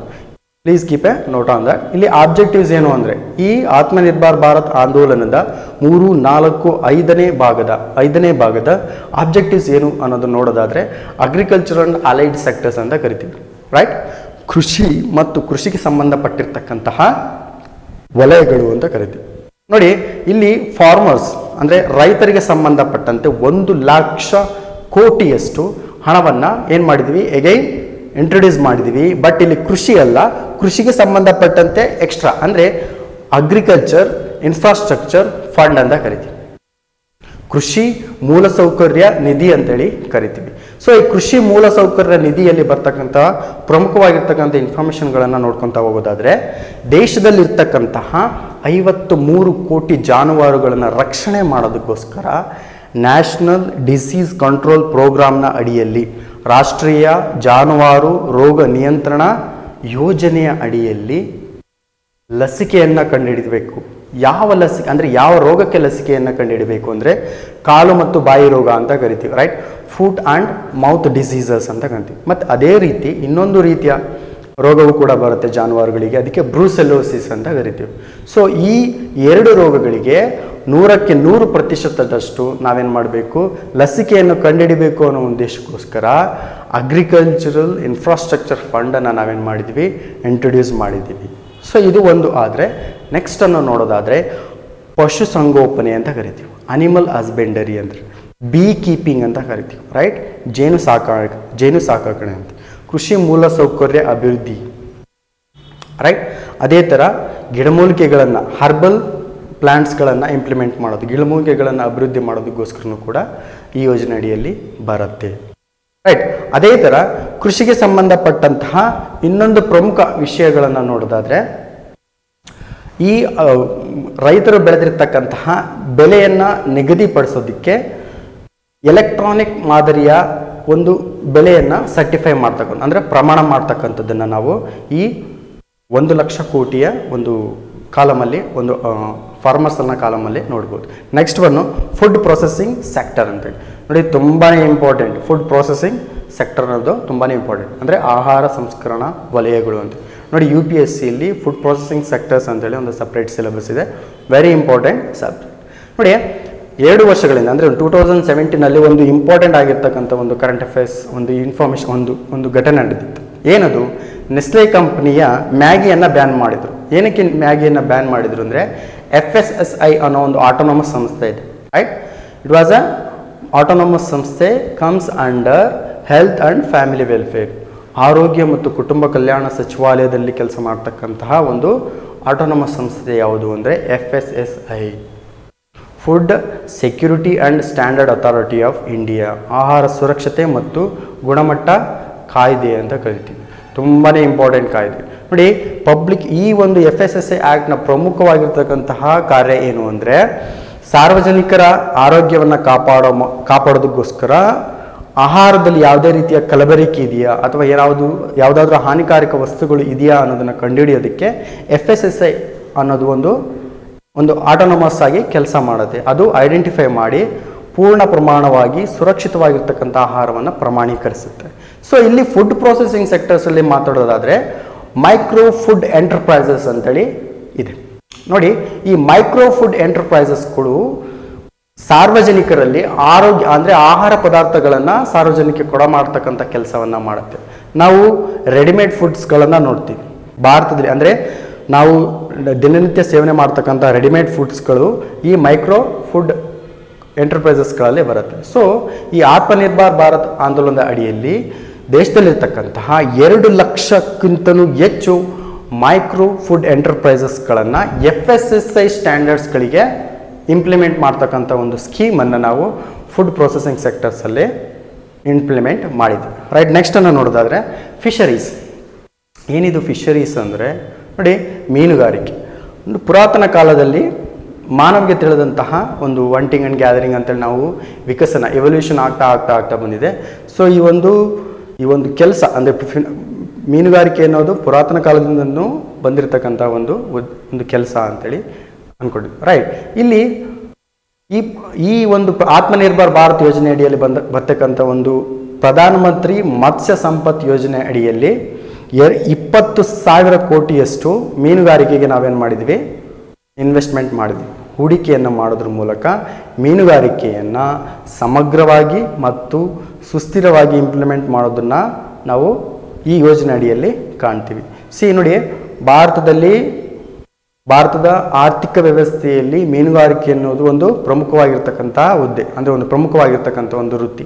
ಯಾಕಂದರೆ 2018ನಲ್ಲಿ IAS ಮೈನ್ಸಲ್ಲಿ ಅಂದರೆ GS ಪೇಪರ್ ಫಸ್ಟಲ್ಲಿ ಮೀನುಗಾರಿಕೆ ಬಗ್ಗೆ ಕೇಳಿದರು. Define blue revolution and what are the challenges and need of the pisciculture in Indian economic system ಅನ್ನೋದ್ರ ಬಗ್ಗೆ ಕೇಳಿದರು. ಇಲ್ಲಿ ಪ್ರಧಾನಮಂತ್ರಿ ಮತ್ಸ್ಯ ಸಂಪತ್ ಯೋಜನಾ ಅನ್ನೋದನ್ನು ನಾವು ತಿಳ್ಕೊಬೇಕಾಗತ್ತೆ. ಈ ಮತ್ಸ್ಯ ಸಂಪತ್ ಯೋಜನೆ ಅಡಿಯಲ್ಲಿ ಮೀನುಗಾರಿಕೆ ತುಂಬಾ ಇಂಪಾರ್ಟೆಂಟ್. ಇದಕ್ಕೆ 20,000 ಕೋಟಿಯಷ್ಟು ಆತ್ಮನಿರ್ಭರ್ ಭಾರತ್ ಯೋಜನೆ ಅಡಿಯಲ್ಲಿ ನಾವು ಇನ್ವೆಸ್ಟ್ಮೆಂಟ್ ಮಾಡಿದ್ದೀವಿ. ನೆಕ್ಸ್ಟನ್ನು ನೋಡೋದಾದರೆ ಕೋಲ್ ಸೆಕ್ಟರ್. ನೋಡಿ, ಕಲ್ಲಿದ್ದಲಿನ ವಲಯ ಅಂದರೆ ಭಾರತದಲ್ಲಿ ಶಕ್ತಿಯ ಪೂರ್ಣ ಪ್ರಮಾಣದ ಬಳಕೆಗೋಸ್ಕರ ಕಲ್ಲಿದ್ದಲನ್ನು ನಾವು ಯಥೇಚ್ಛ ಪ್ರಮಾಣದಲ್ಲಿ ಬಳಸ್ತೀವಿ. ಶಕ್ತಿ ಅಂದರೆ ಉಷ್ಣ ಬೇಕಾಗಲಿ ಅಥವಾ ಫ್ಯೂಯಲ್ನ ಫಾರ್ಮಲ್ಲಿ ನಾವು ಕಲ್ಲಿದ್ದಲನ್ನು ಜಾಸ್ತಿ ಬಳಕೆ ಮಾಡ್ಕೊತೀವಿ. ರೈಟ್, ಈ ಕಲ್ಲಿದ್ದಲಿನ ವಲಯದಲ್ಲಿ ಟ್ರಾನ್ಸ್ಪರೆನ್ಸಿ, ಕಾಂಪಿಟೆನ್ಸಿ ಆ್ಯಂಡ್ ಅಫೋರ್ಡಬಿಲಿಟಿಯನ್ನು ಹೆಚ್ಚಿಗೆ ಮಾಡೋದಕ್ಕೆ ಸ್ಪರ್ಧಾತ್ಮಕತೆ ಆಗಿರ್ಬೋದು, ಪಾರದರ್ಶಕತೆ ಆಗಿರ್ಬೋದು, ಅಥವಾ ಅತ್ಯುತ್ತಮವಾಗಿ ಸಿಗುವಂತಹ ಒಂದು ವಾತಾವರಣವನ್ನು ಹೆಚ್ಚಿಗೆ ಮಾಡೋದಕ್ಕೋಸ್ಕರ ನಾವೇನು ಮಾಡಿದ್ವಿ, ಕೋಲ್ ಸೆಕ್ಟರನ್ನು ಇಂಪ್ಲಿಮೆಂಟ್ ಮಾಡಿದ್ವಿ. ಸೊ ಈ ಪ್ರಕಾಶ್ ಅನ್ನೋದು ಒಂದು ಇಂಪಾರ್ಟೆಂಟ್ ಕಾನ್ಸೆಪ್ಟ್. ಇಲ್ಲಿ ಏನಿದೆ ಪ್ರಕಾಶ್ ಅಂದರೆ ಇದೊಂದು ಪೋರ್ಟಲ್. ರೈಟ್, ಕೋಲ್ ಸೆಕ್ಟರಲ್ಲಿ ಬರ್ತಕ್ಕಂಥ ಒಂದು ಪೋರ್ಟಲ್ 2019 ರಿಲೀಸ್ ಆಗಿದೆ.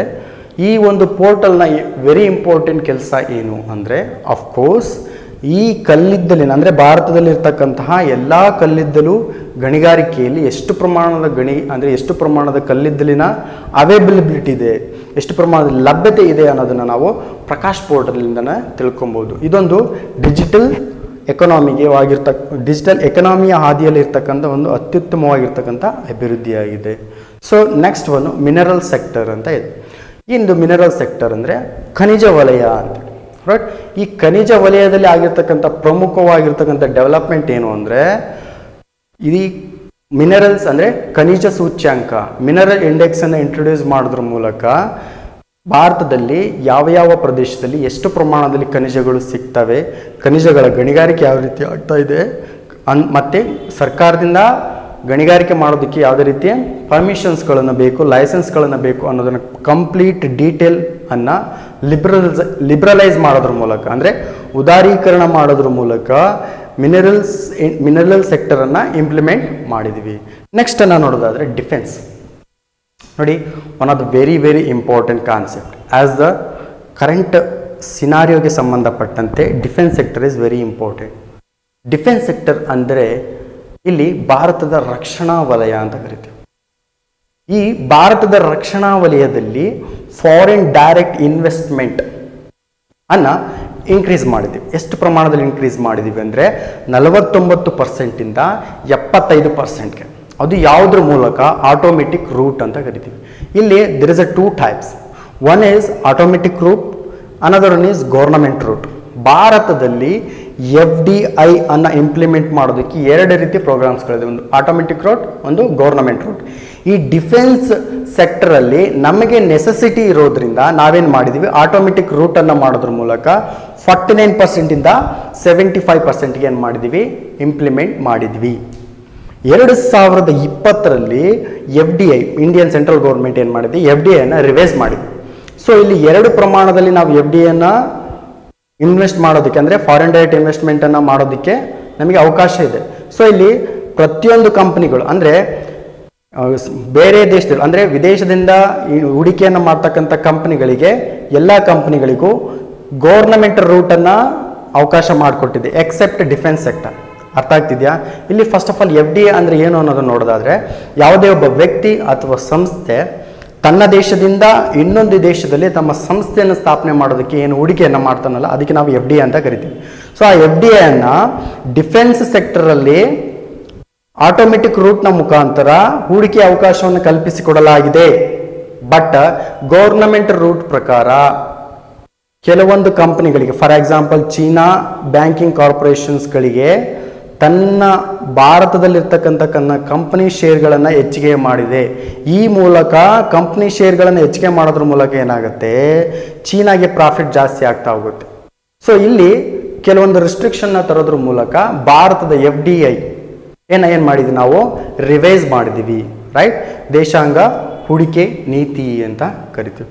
ರೈಟ್, ಈ ರೀತಿ ಡಿಫೆನ್ಸನ್ನು ನೋಡೋದ. ನೆಕ್ಸ್ಟು ಸಿವಿಲ್ ಏವಿಯೇಷನ್ ಅಂತ ಕರಿತೀವಿ, ನಾಗರಿಕ ವಾಯುಯಾನ ಅಂತ. ರೈಟ್, ಸೊ ಈ ನಾಗರಿಕ ವಾಯುಯಾನ ಅಂದರೆ ಭಾರತದ ಏರ್ಕ್ರಾಫ್ಟ್ಗಳಿಗೆ ಸಂಬಂಧಪಟ್ಟಂತೆ. So India is global hub for aircraft system. ಕಳೆದ 4-5 ವರ್ಷಗಳಿಂದ ಭಾರತದ ಏರ್ಕ್ರಾಫ್ಟ್ ಎಕೋಸಿಸ್ಟಮ್ಸ್ಗಳಲ್ಲಿ ಕ್ರಮೇಣವಾಗಿರ್ತಕ್ಕಂಥ ಮಹತ್ತರವಾಗಿರ್ತಕ್ಕಂತಹ ಡೆವಲಪ್ಮೆಂಟ್ ಆಗ್ತಾ ಬಂದಿದೆ. ಅದನ್ನು ನಾನು ಸಿಂಪಲ್ ಆಗಿ ಹೇಳೋದಾದರೆ MRO, maintenance, repair and overall ಅಂತೇಳಿ ಹೇಳ್ತೀವಿ. ಸೊ ಈ ಏರ್ಕ್ರಾಫ್ಟ್ ಎಕೋಸಿಸ್ಟಮ್ಸ್ಗಳನ್ನು ಇಂಪ್ಲಿಮೆಂಟ್ ಮಾಡೋದ್ರ ಮೂಲಕ ಇಂಡಿಯಾಗೆ ಒಂದು ಎಕನಾಮಿಕ್ ಪಾಲಿಸಿ ಸ್ಟ್ರಕ್ಚರ್ ಆಗುತ್ತೆ, ಎಕನಾಮಿಕ್ ಡೆವಲಪ್ಮೆಂಟ್ ಸ್ಟ್ರಕ್ಚರ್ ಆಗುತ್ತೆ ಅನ್ನೋ ಉದ್ದೇಶಕ್ಕೋಸ್ಕರ ಏರ್ಕ್ರಾಫ್ಟ್ಗಳಿಗೂ ಒಂದು ಫಲಾನುಭವಿಯ ಒಂದಿಷ್ಟು ಪ್ರಮಾಣವನ್ನು ಏನು ಮಾಡಿದ್ವಿ, ನೀಡಿದ್ವಿ. ನೆಕ್ಸ್ಟ್ ನೋಡೋದಾದರೆ ಎಲೆಕ್ಟ್ರಿಸಿಟಿ ಸೆಕ್ಟರ್. ಇದು ಕೂಡ ತುಂಬಾ ಇಂಪಾರ್ಟೆಂಟ್. ವಿದ್ಯುತ್ ಕ್ಷೇತ್ರ ಅಥವಾ ವಿದ್ಯುತ್ ವಲಯ ಅಂತ ಕರಿತೀವಿ. ಯೂನಿಯನ್ ಟೆರಿಟರೀಸ್ ಅಂತ ಏನು ಕರಿತೀವಲ್ಲ, ಕೇಂದ್ರಾಡಳಿತ ಪ್ರದೇಶದಲ್ಲಿ ಬರ್ತಕ್ಕಂತಹ ಎಲೆಕ್ಟ್ರಿಸಿಟಿ ಸಪ್ಲೈ ಕಂಪನೀಸ್, ವಿದ್ಯುತ್ ವಿತರಣೆ ಮಾಡ್ತಕ್ಕಂಥ ಕಂಪ್ನಿಗಳನ್ನು ಏನು ಮಾಡ್ಬೋದು, ಖಾಸಗೀಕರಣ ಮಾಡೋದ್ರ ಮೂಲಕ ನಮಗೆ ಇನ್ಕಮ್ಮು ಹೆಚ್ಚಿಗೆ, ಅಂದರೆ ಆದಾಯನ ಜಾಸ್ತಿ ಪಡಿಬೇಕು ಅನ್ನೋ ದೃಷ್ಟಿಯಿಂದ ಈ ಎಲೆಕ್ಟ್ರಿಕ್ ವಲಯದಲ್ಲಿ ಒಂದು ಮಹತ್ತರವಾಗಿರ್ತಕ್ಕಂಥ ಹೆಜ್ಜೆಯನ್ನು ನಾವು ಇಟ್ಟಿದ್ವಿ. ನೆಕ್ಸ್ಟು ಸೋಷಿಯಲ್ ಸೆಕ್ಟರ್ ಅಂತ ಕರಿತೀವಿ. ಸೋಷಿಯಲ್ ಸೆಕ್ಟರ್ ಅಂದರೆ ಏನು, ಸಾಮಾಜಿಕ ವಲಯ ಅಂತ ಕರಿತೀವಿ. ಸೊ ಈ ಸಾಮಾಜಿಕ ವಲಯ, ಯಾವುದೇ ವಲಯ ಸಮಾಜದಲ್ಲಿರ್ತಕ್ಕಂತಹ ಜನರ ಏಳಿಗೆಗೋಸ್ಕರ ಕೆಲಸ ಮಾಡ್ತಕ್ಕಂಥದ್ದು. It may be a non government organisation or non profit organisation, ಸರ್ಕಾರೇತರ ಸಂಸ್ಥೆಗಳಾಗಿರ್ಬೋದು ಅಥವಾ ಲಾಭೇತರ ಸಂಸ್ಥೆಗಳಾಗಿರ್ಬೋದು. ಯಾವ ಸಂಸ್ಥೆ ಜನಗಳ ಅಭಿವೃದ್ಧಿಗೋಸ್ಕರ ಕೆಲಸ ಮಾಡುತ್ತೋ ಆ ಒಂದು ಕಂಪ್ಲೀಟ್ ವಲಯವನ್ನು ನಾವೆಂದ ಕರಿತೀವಿ, ಸೋಷಿಯಲ್ ಸೆಕ್ಟರ್ ಅಂತ ಕರಿತೀವಿ. ಸೊ ಈ ಸೋಷಿಯಲ್ ಸೆಕ್ಟರಲ್ಲಿ ವಯಬಿಲಿಟಿ ಗ್ಯಾಪ್ ಫಂಡಿಂಗ್ ಮುಖಾಂತರವಾಗಿ ಸೋಷಿಯಲ್ ಸೆಕ್ಟರ್ನ, ಸಾಮಾಜಿಕ ವಲಯವನ್ನು ನಾವೇನು ಮಾಡಿದ್ವಿ, ಇಂಪ್ಲಿಮೆಂಟ್ ಮಾಡಿದ್ವಿ. ನೆಕ್ಸ್ಟ್ ನೋಡೋದಾದರೆ ಸ್ಪೇಸ್ ಸೆಕ್ಟರ್. ನೋಡಿ, ಸ್ಪೇಸ್ ಸೆಕ್ಟರಲ್ಲಿ ಹೇಳಬೇಕಾದಂಥ ಪ್ರಮುಖವಾಗಿರೋ ವಿಷಯ ಹಲವಾರು ಇದ್ದಾವೆ. ಒಂದೊಂದೇ ನೋಟ್ ಡೌನ್ ಮಾಡ್ಕೊತ ಹೋಗಿ. First one ISRO. ನೋಡಿ, ಭಾರತದ ಬಾಹ್ಯಾಕಾಶ ವಲಯಕ್ಕೆ ಸಂಬಂಧಪಟ್ಟಿರ್ತಕ್ಕಂಥ ISRO, Indian space research organisation ಸಾಮರ್ಥ್ಯವನ್ನು ಹೆಚ್ಚಿಗೆ ಮಾಡೋದಕ್ಕೋಸ್ಕರ ಖಾಸಗಿ ಸಹಭಾಗಿತ್ವವನ್ನು ಇಂಪ್ಲಿಮೆಂಟ್ ಮಾಡಬೇಕು. ಅಂದರೆ ಪ್ರೈವೇಟ್ ಸೆಕ್ಟರ್ ಅಂದರೆ ಖಾಸಗಿ ವಲಯದನ್ನು ಇಸ್ರೋದಲ್ಲಿ ಸಹಭಾಗಿತ್ವವನ್ನು ಪಡೆದುಕೊಳ್ಳೋದ್ರ ಮೂಲಕ ಸಾಮರ್ಥ್ಯವನ್ನು ವೃದ್ಧಿಸುವಂತಹ ಒಂದು ಕಾರ್ಯತಂತ್ರವನ್ನು ಈ ಆತ್ಮನಿರ್ಭರ್ ಭಾರತ್ ಅಡಿಯಲ್ಲಿ ಇಂಟ್ರೊಡ್ಯೂಸ್ ಮಾಡಿದ್ವಿ. ಸೊ ಈ ಸ್ಪೇಸ್ ಸೆಕ್ಟರ್ಗೆ ಸಂಬಂಧಪಟ್ಟಂತೆ ಇನ್ನೊಂದು ಕೆಲವೊಂದು ಕರೆಂಟ್ ಅಫೇರ್ಸ್ ಇನ್ಫಾರ್ಮೇಷನ್ ನೋಡೋದಾದರೆ ಫಾಲ್ಕನ್ 9 ಅಂತೇಳಿ ಒಂದು ರಾಕೆಟ್ ಇದೆ, ರೈಟ್. ಆ ಫಾಲ್ಕನ್ 9 ಅನ್ನೋ ಒಂದು ರಾಕೆಟನ್ನು ಸ್ಪೇಸ್ ಎಕ್ಸ್ ಕಂಪನಿ ಏನು ಮಾಡಿದೆ, ಬಾಹ್ಯಾಕಾಶ ಕಂಪನಿ, ಅದು ಒಂದು ಪ್ರೈವೇಟ್ ಆಗಿರ್ತಕ್ಕಂಥ ಅಂದರೆ ಖಾಸಗಿ ಬಾಹ್ಯಾಕಾಶ ಕಂಪನಿ ಏನು ಮಾಡಿದೆ, ಫಾಲ್ಕನ್ 9 ಅನ್ನೋ ಒಂದು ರಾಕೆಟ್ನ ಮುಖಾಂತರ ಏನು ಮಾಡಿದೆ, ಬಾಹ್ಯಾಕಾಶ ಅಂದರೆ ಅಂತಾರಾಷ್ಟ್ರೀಯ ಬಾಹ್ಯಾಕಾಶ ಕೇಂದ್ರಕ್ಕೆ ಉಡಾವಣೆಯನ್ನು ಮಾಡಿದೆ. ಅಂದರೆ ಅಲ್ಲಿ ಇಬ್ಬರು ಬಾಹ್ಯಾಕಾಶಯಾನಿಗಳು ಬರ್ತಾರೆ, ಒಬ್ಬರು ರಾಬರ್ಟ್ ಮಾಬ್, ಇನ್ನೊಬ್ಬರು ಡಗ್ಲಿಸ್ ಹರ್ಲಿ ಅಂತ ಕರಿತೀವಿ. ಸೊ ಇಲ್ಲಿ ಸ್ಪೇಸ್ ಎಕ್ಸ್ ಕಂಪನಿಯ ಸಂಸ್ಥಾಪಕರು ಯಾರು ಅಂತ ನಿಮಗೆ ಕ್ವಶನನ್ನು ಕೇಳ್ಬೋದು. ಎಲಾನ್ ಮಸ್ಕ್ ಅಂತೇಳಿ ತಿಳ್ಕೊಳ್ಳಿ. ಯಾವ ಸಂಶೋಧನಾ ಅಂದರೆ ಯಾವ ಬಾಹ್ಯಾಕಾಶ ಸಂಶೋಧನಾ ಕೇಂದ್ರದಿಂದಾಗಿ ಈ ಒಂದು ಫಾಲ್ಕನ್ 9 ಅನ್ನೋ ಒಂದು ರಾಕೆಟನ್ನು ಉಡಾವಣೆ ಮಾಡಿದ್ರು ಅಂತ ಕೇಳ್ಬೋದು. ಕೆನಡಾದ ಫ್ಲಾರಿಡಾದಲ್ಲಿ ಈ ಸಂಶೋಧನಾ ರಾಕೆಟನ್ನು ಏನು ಮಾಡಿದ್ರು, ಫ್ಲೋ ಮಾಡಿದ್ರು, right. Next energy sector, atomic energy sector ಅಂದರೆ ಅಣುಶಕ್ತಿ ವಲಯ. ಅಂದರೆ ನೋಡಿ, ಈ ಅಣುಶಕ್ತಿ ವಲಯದಲ್ಲಿ ಕೆಲವೊಂದು ಸಂಶೋಧನಾ ಕಾರ್ಯಗಳಿಗಾಗಿ ಮತ್ತು ಕೆಲವೊಂದು ರಿಸರ್ಚ್ ಸೆಂಟರ್ಗಳನ್ನು ಇಂಟ್ರೊಡ್ಯೂಸ್ ಮಾಡೋದಕ್ಕೋಸ್ಕರ ಲ್ಯಾಬ್ ಟೆಕ್ ಮತ್ತು ಈ ಟೆಕ್ನಾಲಜಿಕಲ್ ಸೆಂಟರ್ಸ್ಗಳನ್ನು ನಾವೇನು ಮಾಡಿದ್ವಿ, ಇಂಟ್ರೊಡ್ಯೂಸ್ ಮಾಡಿದ್ವಿ. ಸೊ ಆಟೋಮಿಕ್ ಎನರ್ಜಿ ಸೆಕ್ಟರ್, ಅಣುಶಕ್ತಿ ವಲಯಕ್ಕೆ ಸಂಬಂಧಪಟ್ಟಂತೆ ಇಷ್ಟು ಇನ್ಫಾರ್ಮೇಷನ್ನು. ನೆಕ್ಸ್ಟ್ ನೋಡೋದಾದರೆ ಹೆಲ್ತ್ ಸೆಕ್ಟರ್, ಆರೋಗ್ಯ ವಲಯದಲ್ಲಿ ಯಥೇಚ್ಛವಾಗಿರ್ತಕ್ಕಂತಹ ಒಂದು ಯೋಜನೆಗಳನ್ನು ಇಂಟ್ರೊಡ್ಯೂಸ್ ಮಾಡಬೇಕು. ಏನಕ್ಕೆ ಅಂದರೆ ಈ ಕೋವಿಡ್-19 ಭವಿಷ್ಯದಲ್ಲಿ ಆಗಬಹುದಾದಂತಹ ಸಾಂಕ್ರಾಮಿಕ ರೋಗವನ್ನು ತಡೆಗಟ್ಟೋದಕ್ಕೆ ಈ ಆರೋಗ್ಯ ವಲಯದಲ್ಲಿ ಪೂರ್ಣ ಪ್ರಮಾಣದಲ್ಲಿ ನಾವು ಯೋಜನೆಯನ್ನು ತೆಗೆದುಕೊಳ್ಳಬೇಕು. ಇಲ್ಲಿ ಇನ್ಫೆಕ್ಷಿಯಸ್ ಡಿಸೀಸ್ ಹಾಸ್ಪಿಟಲ್ ಬ್ಲಾಕ್ಸ್ ಅಂತ ಹೇಳಿದೆ. ಜಿಲ್ಲಾ ಮಟ್ಟದಲ್ಲಿ ಪ್ರತಿಯೊಬ್ಬ ಮಾನವನಿಗೂ ಈ ಸಾಂಕ್ರಾಮಿಕ ರೋಗದಿಂದ ಒಂದು ನಿವಾರಣೆಯನ್ನು ಪಡೆಯೋದಕ್ಕೂ, ಅಂದರೆ ಅದನ್ನು ಸಾಂಕ್ರಾಮಿಕ ರೋಗದಿಂದ ಹೊರಗಡೆ ಬರಬೇಕು ಅನ್ನೋ ಒಂದು ಉದ್ದೇಶದಿಂದ ಜಿಲ್ಲಾ ಮಟ್ಟದಲ್ಲಿ ಇನ್ಫೆಕ್ಷಿಯಸ್ ಡಿಸೀಸ್ ಹಾಸ್ಪಿಟಲ್ ಬ್ಲಾಕ್ಸ್ಗಳನ್ನು ಇಂಟ್ರೊಡ್ಯೂಸ್ ಮಾಡೋದ್ರ ಮೂಲಕ ಜಿಲ್ಲೆಯಲ್ಲಿ ಪೂರ್ಣ ಪ್ರಮಾಣದ ಆರೋಗ್ಯವನ್ನು ನಾವು ಕಾಯ್ಕೊಳ್ಬೋದು ಅಂಥೇಳಿ ಹೆಲ್ತ್ ಸೆಕ್ಟರಲ್ಲಿ ಈ ಯೋಜನೆ ಅಡಿಯಲ್ಲಿ ಬಂದಿದೆ. ನೆಕ್ಸ್ಟ್ ನೋಡೋಣಾದರೆ ನ್ಯಾಷನಲ್ ಹೆಲ್ತ್ ಬ್ಲೂ ಪ್ರಿಂಟ್ ಅಂತೇಳಿ ಒಂದು ಸಬ್ ಕಾನ್ಸೆಪ್ಟ್ ಬರುತ್ತೆ. ನ್ಯಾಷನಲ್ ಹೆಲ್ತ್ ಬ್ಲೂ ಪ್ರಿಂಟ್ ಮೂಲಕ ಏನಾಗಿದೆ, ಆತ್ಮನಿರ್ಭರ್ ಭಾರತ್ ಯೋಜನೆ ಅಡಿಯಲ್ಲಿ ನ್ಯಾಷನಲ್ ಹೆಲ್ತ್ ಬ್ಲೂ ಪ್ರಿಂಟ್ ಮಾಡೋದ್ರ ಮುಖಾಂತರವಾಗಿ ಹೆಲ್ತ್ ಸೆಕ್ಟರಲ್ಲಿ ನಾವು ಏನು ಮಾಡಿದ್ವಿ, ಇಂಪ್ರೂವ್ಮೆಂಟ್ ಮಾಡಿದ್ವಿ, ರೈಟ್. ನೆಕ್ಸ್ಟ್ ನೋಡೋದಾದರೆ MG NREGA. One of the very important concept MG NREGA. ಏನಿದೆ MG ನರೇಗಾ ಅಂದರೆ Mahatma Gandhiji national rural employment guarantee act ಅಂತೇಳಿ ಬರುತ್ತೆ.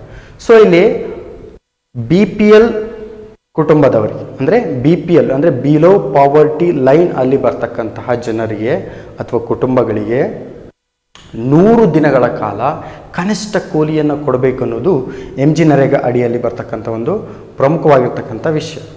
ಸೊ ಈ MG ನರೇಗಾಕ್ಕೆ ಆತ್ಮನಿರ್ಭರ್ ಭಾರತ್ ಅಡಿಯಲ್ಲಿ ಒಂದು ಸಪ್ರೇಟ್ ಆಗಿರ್ತಕ್ಕಂಥ ಒಂದು ಫಂಡನ್ನು ಇಂಟ್ರೊಡ್ಯೂಸ್ ಮಾಡಿದ್ದಾರೆ, ರೈಟ್. ನೆಕ್ಸ್ಟು ಎಜುಕೇಷನಿಗೆ ಸಂಬಂಧಪಟ್ಟಂತೆ ನೋಡಿ, ಈ ಕೋವಿಡ್-19 ಅಕಾಡೆಮಿಕಲಿ ಬರ್ತಕ್ಕಂತಹ PUC ಎಕ್ಸಾಮ್ಸ್ಗಳಾಗಿರ್ಬೋದು, ಡಿಗ್ರಿ ಎಕ್ಸಾಮ್ಸ್ಗಳಾಗಿರ್ಬೋದು, SSC ಎಕ್ಸಾಮ್ಸ್ಗಳಾಗಿರ್ಬೋದು, ಈ ಎಲ್ಲ ತರಗತಿಗಳು ಏನಾಗಿದೆ, ಸಂಪೂರ್ಣವಾಗಿ ನಿಂತು ಹೋಗಿದೆ.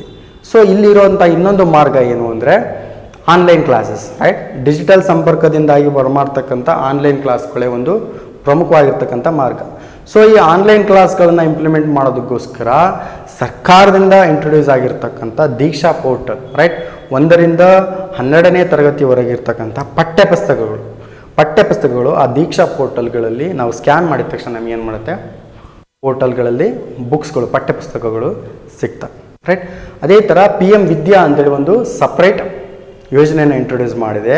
ಇದೂ ಕೂಡ 1ರಿಂದ 12ನೇ ತರಗತಿಯಲ್ಲಿರ್ತಕ್ಕಂತಹ ವಿಷಯವಾರು ತರಗತಿಗಳನ್ನು ಆನ್ಲೈನ್ ಮುಖಾಂತರ ವೀಕ್ಷಣೆ ಮಾಡೋದಕ್ಕೆ ಅವಕಾಶ ಮಾಡಿಕೊಟ್ಟಿದೆ. ಅದೇ ಥರ ಸ್ವಯಂ ಪ್ರಭಾ ಅಂತೇಳಿ ಒಂದು DTH ಚಾನಲ್ ಇದೆ. ಅದ್ರ ಮೂಲಕ ನಾವು ಆನ್ಲೈನ್ ಅಂದರೆ ಅಕಾಡೆಮಿಕಲಿಗೆ ಸಂಬಂಧಪಟ್ಟಂತಹ ವಿಡಿಯೋಗಳನ್ನು ನೋಡ್ಬೋದು. ಅದೇ ಥರ ಕಮ್ಯುನಿಟಿ ರೇಡಿಯೋ ಅನ್ನೋದನ್ನು ಕೂಡ ನಾವು ಇಂಟ್ರೊಡ್ಯೂಸ್ ಮಾಡಿದ್ದಾರೆ, ರೈಟ್. ಸೊ ಈ ಮೂಲಕ ಶಿಕ್ಷಣವನ್ನು ಯಾವುದೇ ರೀತಿ ತಡೆ ಇಲ್ಲದೆ ಇಂಪ್ಲಿಮೆಂಟ್ ಮಾಡಬೇಕು ಅಂತೇಳಿ ಆತ್ಮನಿರ್ಭರ್ ಭಾರತ್ ಯೋಜನೆ ಅಡಿಯಲ್ಲಿ ಇಂಟ್ರೊಡ್ಯೂಸ್ ಆಗಿರ್ತಕ್ಕಂಥ ವಿಷಯ, ರೈಟ್. ಸ್ಟೇಟ್ ಸಪೋರ್ಟ್ ಅಂತ ಹೇಳಿದೆ, ರಾಜ್ಯಗಳಿಗೆ ಸಹಾಯ. ಯಾವ ರೀತಿ ರಾಜ್ಯಗಳಿಗೆ ಸಹಾಯ ಆಗುತ್ತೆ ಅಂದರೆ 2020 ಮತ್ತು 2021 ಭಾರತದಲ್ಲಿರ್ತಕ್ಕಂತಹ ರಾಜ್ಯಗಳ ಕೊಂಡುಕೊಳ್ಳುವಂತಹ ಸಾಮರ್ಥ್ಯವನ್ನು 3-5% ಇಂಟ್ರೊಡ್ಯೂಸ್ ಮಾಡಿದೆ. ಕೇವಲ ಒಂದು ವರ್ಷದಲ್ಲಿ ಮಾತ್ರ 2020ರಿಂದ 2021 ಒಳಗೆ borrowing capacity of the state has been increased to 3% to 5%, right. Next ministry of Garud ಅನ್ನೋ ಸ್ಕೀಮ್ ಬಗ್ಗೆ ಮಾತಾಡೋಣ. ಸೊ ಇಷ್ಟು ಆತ್ಮನಿರ್ಭರ್ ಭಾರತ್ ಯೋಜನೆ ಬಗ್ಗೆ ಸಾಕು. ನೆಕ್ಸ್ಟ್ ಸ್ಕೀಮ್ ನೋಡೋದಾದರೆ ಗರುಡ್. ಏನಿದು ಗರುಡ್ ಅಂದರೆ ministry of civil aviation and director general of civil aviation ಅಂತ ಕರಿತೀವಿ. ಸೊ ಈ ಗರುಡ್ ಅನ್ನೋದು ಒಂದು ಸೆಂಟ್ರಲ್ ಗೌರ್ನಮೆಂಟ್ ಸ್ಕೀಮ್. ಯಾರು ಇಂಟ್ರೊಡ್ಯೂಸ್ ಮಾಡಿದ್ದಾರೆ? ನಾಗರಿಕ ವಾಯುಯಾನದ ಸಚಿವಾಲಯ ಮತ್ತು director general of civil aviation, ನಾಗರಿಕ ವಾಯುಯಾನದ ಡೈರೆಕ್ಟರ್ ಜನರಲ್ ಏನು ಮಾಡಿದ್ದಾರೆ? ಈ ಗರುಡ್ ಅನ್ನೋ ಸ್ಕೀಮನ್ನು ಇಂಟ್ರೊಡ್ಯೂಸ್ ಮಾಡಿದ್ದಾರೆ. ಇದರ ಒಂದು ಅಬ್ರಿವೇಷನ್, ಇದರ ಒಂದು ಲಾಂಗ್ ಫಾರ್ಮ್ ಏನು ಅನ್ನೋದನ್ನು ನೋಡೋದಾದರೆ government authorisation for relief using drones. ನೋಡಿ, ಆಸ್ ದ ನೇಮ್ ಇಂಡಿಕೇಟ್ಸ್, ಗರುಡ್ ಅನ್ನೋದು ಒಂದು ಡ್ರೋನ್ನ ಮುಖಾಂತರವಾಗಿ ಈ ಇನ್ಫೆಕ್ಷನ್ಟನ್ನು ಕೊಳ್ಳೋದಕ್ಕೆ ಕೇಂದ್ರ ಸರ್ಕಾರ ತೆಗೆದುಕೊಂಡಿರ್ತಕ್ಕಂಥ ಒಂದು ಪೂರ್ಣ ಪ್ರಮಾಣದ ಯೋಜನೆ. ಯೂಶ್ವಲಿ ಏನಾಗುತ್ತೆ, ನಮ್ಮ ಈ ಸಿಟಿಗಳಲ್ಲಿ ಈ ವೈರಸ್ಗಳು ಏನಾದರೂ ಇದ್ದರೆ ಅದಕ್ಕೆ ಸೋಂಕು ನಿವಾರಣೆಯಾಗಿ ಡಿಸ್ಇನ್ಫೆಕ್ಟೆಂಟ್ ಅಂತ ಕರಿತೀವಿ. ಸೊ ವೈರಸ್ ಏನಾದರೂ ಇದ್ದರೆ ಆ ವೈರಸನ್ನು ಸಾಯಿಸೋದಕ್ಕೆ ಡಿಸ್ಇನ್ಫೆಕ್ಟೆಂಟ್ಗಳನ್ನು ನಾವು ಸಿಂಪಡಣೆ ಮಾಡ್ತೀವಿ.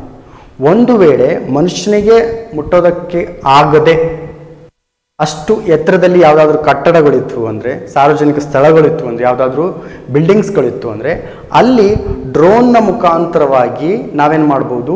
ಈ ಡಿಸ್ಇನ್ಫೆಕ್ಟೆಂಟ್ಗಳನ್ನು ಸಿಂಪಡಣೆ ಮಾಡ್ಬೋದು. ಯಾವುದ್ರ ಮುಖಾಂತರ? ಈ ಗರುಡ್ ಅನ್ನೋ ಸ್ಕೀಮ್ನ ಮುಖಾಂತರ. ಯೂಶಲಿ ಏನಾಗುತ್ತೆ, ಈ ಡ್ರೋನ್ ಆಪರೇಷನ್ಸ್ಗಳನ್ನು, ಈ ರಿಮೋಟ್ಲಿ ಪೈಲಟೆಡ್ ಏರ್ಕ್ರಾಫ್ಟ್ ಸಿಸ್ಟಮ್ಸ್ಗಳನ್ನು ಸೆಂಟ್ರಲ್ ಗೌರ್ಮೆಂಟಿಂದ ಯಾವುದೇ ಥರ ಅವಕಾಶಗಳಿಲ್ಲ ಡ್ರೋನ್ ಆಪರೇಷನ್ ಮಾಡೋದಕ್ಕೆ. ಬಟ್ ಈ ಗರುಡ್ ಸ್ಕೀಮ್ನ ಮುಖಾಂತರ ಏನು ಮಾಡಿದ್ದಾರೆ? ಸೆಂಟ್ರಲ್ ಗೌರ್ಮೆಂಟಿಂದ ಕಂಪ್ಲೀಟ್ ಅಥಾರಿಟಿಯನ್ನು ಕೊಟ್ಟಿದ್ದಾರೆ. ಸೊ ಈ ಕಂಪ್ಲೀಟ್ ಅಥಾರಿಟಿಯನ್ನು ಕೊಡೋದ್ರ ಮೂಲಕ ಏನಾಗುತ್ತೆ? ಡ್ರೋನ್ ಆಪರೇಷನ್ಸ್ಗಳು ಇನ್ನೂ ಹೆಚ್ಚಿಗೆ ಆಗುತ್ತೆ. ಈ ಗರುಡ್ ಅನ್ನೋ ಸ್ಕೀಮ್ ಕೆಳಗಡೆ ಬರ್ತಕ್ಕಂತಹ ಡ್ರೋನ್ಸ್ಗಳನ್ನು ನಾವೇನಂತ ಕರಿತೀವಿ? ಕೊರೋನಾ ಕಿಲ್ಲರ್ಸ್ಗಳಂತ ಕರಿತೀವಿ. ಈ ಕೊರೋನಾ ಕಿಲ್ಲರ್ಸ್ಗಳು ಅಂದರೆ ಕೊರೋನಾ ವೈರಸ್ಸನ್ನು ಸಾಯಿಸೋದಕ್ಕೆ ಅಥವಾ ನಿವಾರಣೆ ಮಾಡೋದಕ್ಕೆ ಇಂಪ್ಲಿಮೆಂಟ್ ಆಗಿರ್ತಕ್ಕಂಥ ಡ್ರೋನ್ಗಳು ಗರುಡ್ ಅನ್ನೋ ಸ್ಕೀಮಲ್ಲಿ ಮಾತ್ರ ಇಂಟ್ರೊಡ್ಯೂಸ್ ಆಗಿದೆ, ರೈಟ್. ಇಲ್ಲಿ ಇನ್ನೊಂದು ಪ್ರಮುಖವಾಗಿರ್ತಕ್ಕಂಥ ವಿಷಯ ಏನು ಅಂದರೆ, ಈ ಒಂದು ಸ್ಕೀಮ್ನ ಅಡಿಯಲ್ಲಿ ಬರ್ತಕ್ಕಂಥ ಡ್ರೋನ್ಸ್ಗಳು ಫಾಸ್ಟ್ ಆಗಿರ್ತವೆ, ಪೂರ್ಣ ಪ್ರಮಾಣವಾಗಿರ್ತವೆ, ಅಂದರೆ ಜಾಸ್ತಿ ದೀರ್ಘಕಾಲದಲ್ಲಿ ಕೆಲಸ ಮಾಡುತ್ತೆ ಮತ್ತು ಸುರಕ್ಷಿತವಾಗಿಯೂ ಕೂಡ ಕೆಲಸ ಮಾಡುತ್ತೆ, ರೈಟ್, ಡ್ರೋನ್ಗಳು. ಸೊ ಇಷ್ಟು ಗರುಡ ಸ್ಕೀಮಿಗೆ ಸಂಬಂಧಪಟ್ಟಿದ್ದು. ಸೊ ನೀವು ಈ ಕೊರೋನಾ ವೈರಸ್ಗೆ ಸಂಬಂಧಪಟ್ಟಂತೆ GS4 ಎಥಿಕ್ಸ್, ಇಂಟಿಗ್ರಿಟಿ ಆ್ಯಂಡ್ ಆಪ್ಟಿಟ್ಯೂಡಲ್ಲಿ ಏನಾದರೂ ಕ್ವಶನ್ಸನ್ನು ಕೇಳಿದ್ರೆ ಈ ಸ್ಕೀಮನ್ನು ಮೆನ್ಷನ್ ಮಾಡಲೇಬೇಕು. ಯಾಕಂದರೆ ಇದು ಸೆಂಟ್ರಲ್ ಗೌರ್ಮೆಂಟಿಂದ ಇಂಟ್ರೊಡ್ಯೂಸ್ ಆಗಿರ್ತಕ್ಕಂಥದ್ದು. ಸೊ ಇದ್ರ ಮೂಲಕ ಡ್ರೋನನ್ನು ಯಾವ ರೀತಿ ನಾವು ಯೂಸ್ ಮಾಡ್ಕೊಬೋದು, ಅದರಿಂದ ಡಿಸ್ಇನ್ಫೆಕ್ಟೆಡ್ಗಳನ್ನು ಯಾವ ರೀತಿ ಸಿಂಪಡಣೆ ಮಾಡ್ಬೋದು, ಸ್ಪ್ರೇಯನ್ನು ಮಾಡ್ಬೋದು ಅನ್ನೋದನ್ನು ಕಂಪ್ಲೀಟಾಗಿ ತಿಳ್ಕೊಬೋದು. So this is about Garud scheme. See the next one is epidemic disease amendment ordinance 2020 ಅಂತ ಇದೆ. ನೋಡಿ, 123 ವರ್ಷಗಳ ಹಿಂದೆ ಬ್ರಿಟಿಷರು ಏನು ಮಾಡಿದ್ರು, ಬಾಂಬೆಯಲ್ಲಿ ಒಂದು ಬೊಬೋನಿಕ್ ಪ್ಲೇಗ್ ಅನ್ನೋ ಒಂದು ರೋಗ ಬರುತ್ತೆ. ಸೊ ಆ ರೋಗವನ್ನು ತಡೆಗಟ್ಟೋದಕ್ಕೋಸ್ಕರ ಜನರನ್ನು ಸಂಪೂರ್ಣವಾಗಿ ಲಾಕ್ಡೌನಲ್ಲೇ ಇರಿಸಬೇಕು ಅನ್ನೋ ಉದ್ದೇಶಕ್ಕೋಸ್ಕರ ಫೆಬ್ರವರಿ 4, 1897 ಏನು ಮಾಡಿದ್ರು, ಒಂದು ಆ್ಯಕ್ಟನ್ನು ಇಂಟ್ರೊಡ್ಯೂಸ್ ಮಾಡಿದ್ರು. ಅದನ್ನು ನಾವು ಎಪಿಡೆಮಿಕ್ ಡಿಸೀಸ್ ಆ್ಯಕ್ಟ್ 1897 ಅಂತ ಕರಿತೀವಿ. ಸಾಂಕ್ರಾಮಿಕ ರೋಗ ಕಾಯ್ದೆ 1897, ರೈಟ್. ಈ ಒಂದು ಕಾಯ್ದೆಯ ಅಡಿಯಲ್ಲಿ ಜನರನ್ನು ಹೊರಗಡೆ, ಅಂದರೆ ಸುತ್ತಮುತ್ತಲಿನ ಪರಿಸರಕ್ಕೆ ಹೊರಗಡೆ ಹೋಗದೆ ಬಿಡದೆ ಆ ವೈರಸ್ಸನ್ನು ತಡೆಗಟ್ಟೋದಕ್ಕೆ ಮನೆಯಲ್ಲಿ ಕೂತಿರಿ ಅನ್ನೋ ಒಂದು ಮನೆಯಲ್ಲಿ ಕೂತಿರಿ ಅಂತ ಹೇಳೋದಕ್ಕೆ ಸೃಷ್ಟಿ ಮಾಡಿರ್ತಕ್ಕಂಥ ಒಂದು ಕಾಯ್ದೆ, ರೈಟ್. ಸೊ ಇಲ್ಲಿ ಪ್ರಮುಖವಾಗಿರ್ತಕ್ಕಂಥ ಇನ್ಫಾರ್ಮೇಷನ್ ಏನು? ಹೆಲ್ತ್ ಕೇರ್ ವರ್ಕರ್ಸ್ ಅಂತ ಬರ್ತಾರೆ, ಹೆಲ್ತ್ ಕೇರ್ ಪರ್ಸೋನೆಲ್ಸ್ ಅಂತ ಬರ್ತಾರೆ. ನೋಡಿ, ಹೆಲ್ತ್ ಕೇರ್ ವರ್ಕರ್ಸ್ ಅಂದರೆ ಯಾರು ಬರ್ತಾರೆ ಇಲ್ಲಿ? ಡಾಕ್ಟರ್ಸ್ಗಳು, ನರ್ಸ್ಗಳು, ಪ್ಯಾರಾಮೆಡಿಕಲ್ ವರ್ಕರ್ಸ್ಗಳು, ಅಂದರೆ ಕಮ್ಯುನಿಟಿ ಹೆಲ್ತ್ ವರ್ಕರ್ಸ್ಗಳು ಅಂತ ಬರ್ತಾರೆ, ಅಂದರೆ ಸಮುದಾಯ ಆರೋಗ್ಯ ಕಾರ್ಯಕರ್ತರು ಅಂತೇಳಿ. ಸೊ ಇವರುಗಳ ಮೇಲೆ ಯಾವುದೇ ರೀತಿ ಹಲ್ಲೆಯನ್ನು ಮಾಡಬಾರ್ದು ಮತ್ತು ಅವರ ಸಂರಕ್ಷಣೆಯನ್ನು ಮತ್ತು ಅವರು ಇರ್ತಕ್ಕಂಥ ವಾತಾವರಣವನ್ನು ಸಂಪೂರ್ಣವಾಗಿ ಸುರಕ್ಷವಾಗಿ ನೋಡ್ಕೊಬೇಕು ಅನ್ನೋ ದೃಷ್ಟಿಯಿಂದಾಗಿ ಈ ಎಪಿಡೆಮಿಕ್ ಡಿಸೀಸ್ ಆ್ಯಕ್ಟ್ 1897 ಅಮೆಂಡ್ಮೆಂಟ್ ಮಾಡಿಬಿಟ್ಟು ಎಪಿಡೆಮಿಕ್ ಡಿಸೀಸ್ ಅಮೆಂಡ್ಮೆಂಟ್ ಆರ್ಡಿನೆನ್ಸ್ 2020 ಅಂತ ಹೇಳಿ ರಾಷ್ಟ್ರಪತಿಯವರು ಒಂದು ಸಪ್ರೇಟ್ ಆಗಿರ್ತಕ್ಕಂಥ ಆಜ್ಞೆಯನ್ನು ಇಂಟ್ರೊಡ್ಯೂಸ್ ಮಾಡಿದ್ದಾರೆ. ಸೊ ಈ ಒಂದು ಆಜ್ಞೆಯ ಮುಖಾಂತರವಾಗಿ ಆರೋಗ್ಯ ಸೇವಾ ಆರೋಗ್ಯ ರಕ್ಷಣಾ ಸಿಬ್ಬಂದಿಗಳ ಮೇಲೆ ಮತ್ತು ಅವರಿರ್ತಕ್ಕಂಥ ವಾತಾವರಣವನ್ನು ಅವರಿರ್ತಕ್ಕಂಥ ವಾಸವನ್ನು ಅಂದರೆ ಪಬ್ಲಿಕ್ ಪ್ರಾಪರ್ಟಿ ಮೇಲೆ ಯಾವುದೇ ರೀತಿ ಹಲ್ಲೆಯನ್ನು ಮಾಡುವಂತಿಲ್ಲ. ನೋಡಿ, ಈ ಒಂದು ಲಾಕ್ಡೌನ್ ಸಂದರ್ಭದಲ್ಲಿ ಆರೋಗ್ಯ ಕಾರ್ಯಕರ್ತರ ಮೇಲೆ ಜಾಸ್ತಿ ಹಲ್ಲೆಯನ್ನು ನಡೆಯಿತು. ಸೊ ಅದರ ಪ್ರಕಾರವಾಗಿ ಪ್ರೆಸಿಡೆಂಟ್ ಅವರು ಈ ಒಂದು ಆ್ಯಕ್ಟನ್ನು ಈ ಒಂದು ಆಜ್ಞೆಯನ್ನು ಇಂಟ್ರೊಡ್ಯೂಸ್ ಮಾಡಿದ್ದಾರೆ. ಸೊ ಇಲ್ಲಿ ತುಂಬಾ ಇಂಪಾರ್ಟೆಂಟ್ ವಿಷಯ ಏನು ಅಂದರೆ ನರ್ಸ್ಗಳು, ಡಾಕ್ಟರ್ಸ್ಗಳು ಮತ್ತು ಕಮ್ಯುನಿಟಿ ಹೆಲ್ತ್ ವರ್ಕರ್ಸ್ಗಳು ಮತ್ತು ಪ್ಯಾರಾಮೆಡಿಕಲ್ ವರ್ಕರ್ಸ್ಗಳು. ಸೊ ಇವರ ಮೇಲೆ ಯಾವುದಾದ್ರೂ ಹಲ್ಲೆಯನ್ನು ಮಾಡದೆ ಅಥವಾ ಕ್ಲಿನಿಕ್ಸ್ಗಳ ಮೇಲೆ, ಹಾಸ್ಪಿಟಲ್ಸ್ಗಳ ಮೇಲೆ ಅಥವಾ ವೆಹಿಕಲ್ಸ್ಗಳ ಮೇಲೆ ಯಾವುದೇ ರೀತಿ ಹಲ್ಲೆಯನ್ನು ಮಾಡಿದ್ರೆ ಅದಕ್ಕೆ ಹಲ್ಲೆಯನ್ನು ಮಾಡಿರ್ತಕ್ಕಂಥ ವ್ಯಕ್ತಿಯು ಸರಿಯಾದ ಪ್ರಮಾಣದಲ್ಲಿ ಒಂದು ದಂಡವನ್ನು ನೀಡಬೇಕಾಗುತ್ತೆ, ಶಿಕ್ಷೆಯನ್ನು ಪಡಿಬೇಕಾಗುತ್ತೆ. ರೈಟ್. ಸೊ ಇಷ್ಟು ಅರ್ಥ ಆಯ್ತಲ್ಲ. ನೆಕ್ಸ್ಟ್ ನೋಡೋದಾದರೆ, Karnataka is the first Indian state to issue a regulation under this act to deal with COVID-19. ಈ COVID-19 ವಿರುದ್ಧವಾಗಿ ಹೋರಾಟ ಮಾಡೋದಕ್ಕೆ ಈ ಒಂದು ಆ್ಯಕ್ಟನ್ನು ಇಂಟ್ರೊಡ್ಯೂಸ್ ಮಾಡಿದ್ದು ಕರ್ನಾಟಕ ಸ್ಟೇಟ್ ಏನಿದೆಯಲ್ಲ, this is the first state. ಈ ಕರ್ನಾಟಕ ರಾಜ್ಯನೇ ಮೊದಲು ಈ ಒಂದು ಆ್ಯಕ್ಟನ್ನು ಇಂಟ್ರೊಡ್ಯೂಸ್ ಮಾಡೋದ್ರ ಮೂಲಕ ಆರೋಗ್ಯ ರಕ್ಷಣಾ ಕಾರ್ಯಕರ್ತರನ್ನು ಸಂಪೂರ್ಣವಾಗಿ ಸುರಕ್ಷಣೆ ಮಾಡೋದಕ್ಕೆ ಹೊರಟಿದ್ವಿ. ರೈಟ್. ಇಲ್ಲಿ ಯಾವುದೇ ರೀತಿ ಪನಿಷ್ಮೆಂಟನ್ನು ಮಾಡಿದ್ರೆ ಅಂದರೆ ಆರೋಗ್ಯ ಸೇವಾ ಕಾರ್ಯಕರ್ತರ ಮೇಲೆ ಯಾವುದೇ ರೀತಿ ಹಲ್ಲೆಯನ್ನು ಮಾಡಿದ್ರೆ ಕೆಲವೊಂದು ಪನಿಷ್ಮೆಂಟ್ಗಳನ್ನು ಕೊಡ್ತಾರೆ. ಅಂದರೆ ಹಲ್ಲೆ ಮಾಡಿರ್ತಕ್ಕಂಥ ವ್ಯಕ್ತಿಯ ಮೇಲೆ ಪನಿಷ್ಮೆಂಟ್ ಇರುತ್ತೆ. ಆ ಪನಿಷ್ಮೆಂಟನ್ನು ನೋಡೋದಾದರೆ imprisonment of minimum 3 months and maximum of 5 years and A fine from 50,000 to 2 lakh. Right. Understanding. Right. Next ಅನ್ನು ನೋಡೋದಾದರೆ ಇಂಡಿಯಾ ವರ್ಸಸ್ ಚೈನಾ. ಕಳೆದ ಒಂದು 4-5 ದಿನಗಳಿಂದ ತುಂಬ ಇಂಪಾರ್ಟೆಂಟ್ ಆಗಿರ್ತಕ್ಕಂಥ ವಿಷಯ ಏನು ಅಂದರೆ ಇಂಡಿಯಾ ವರ್ಸಸ್ ಚೀನಾದ ಮಧ್ಯೆ ಗಾಲ್ವನ್ ವ್ಯಾಲಿಯಲ್ಲಿ ಆಗಿರ್ತಕ್ಕಂಥ ಕೆಲವೊಂದು ಗಲಭೆಗಳು, ಭಾರತದ ಸೈನಿಕರು ಮತ್ತು ಚೀನಾದ ಸೈನಿಕರ ನಡುವೆ ಕೆಲವೊಂದು ಚಕಮಕಿ ನಡೆದಿದೆ.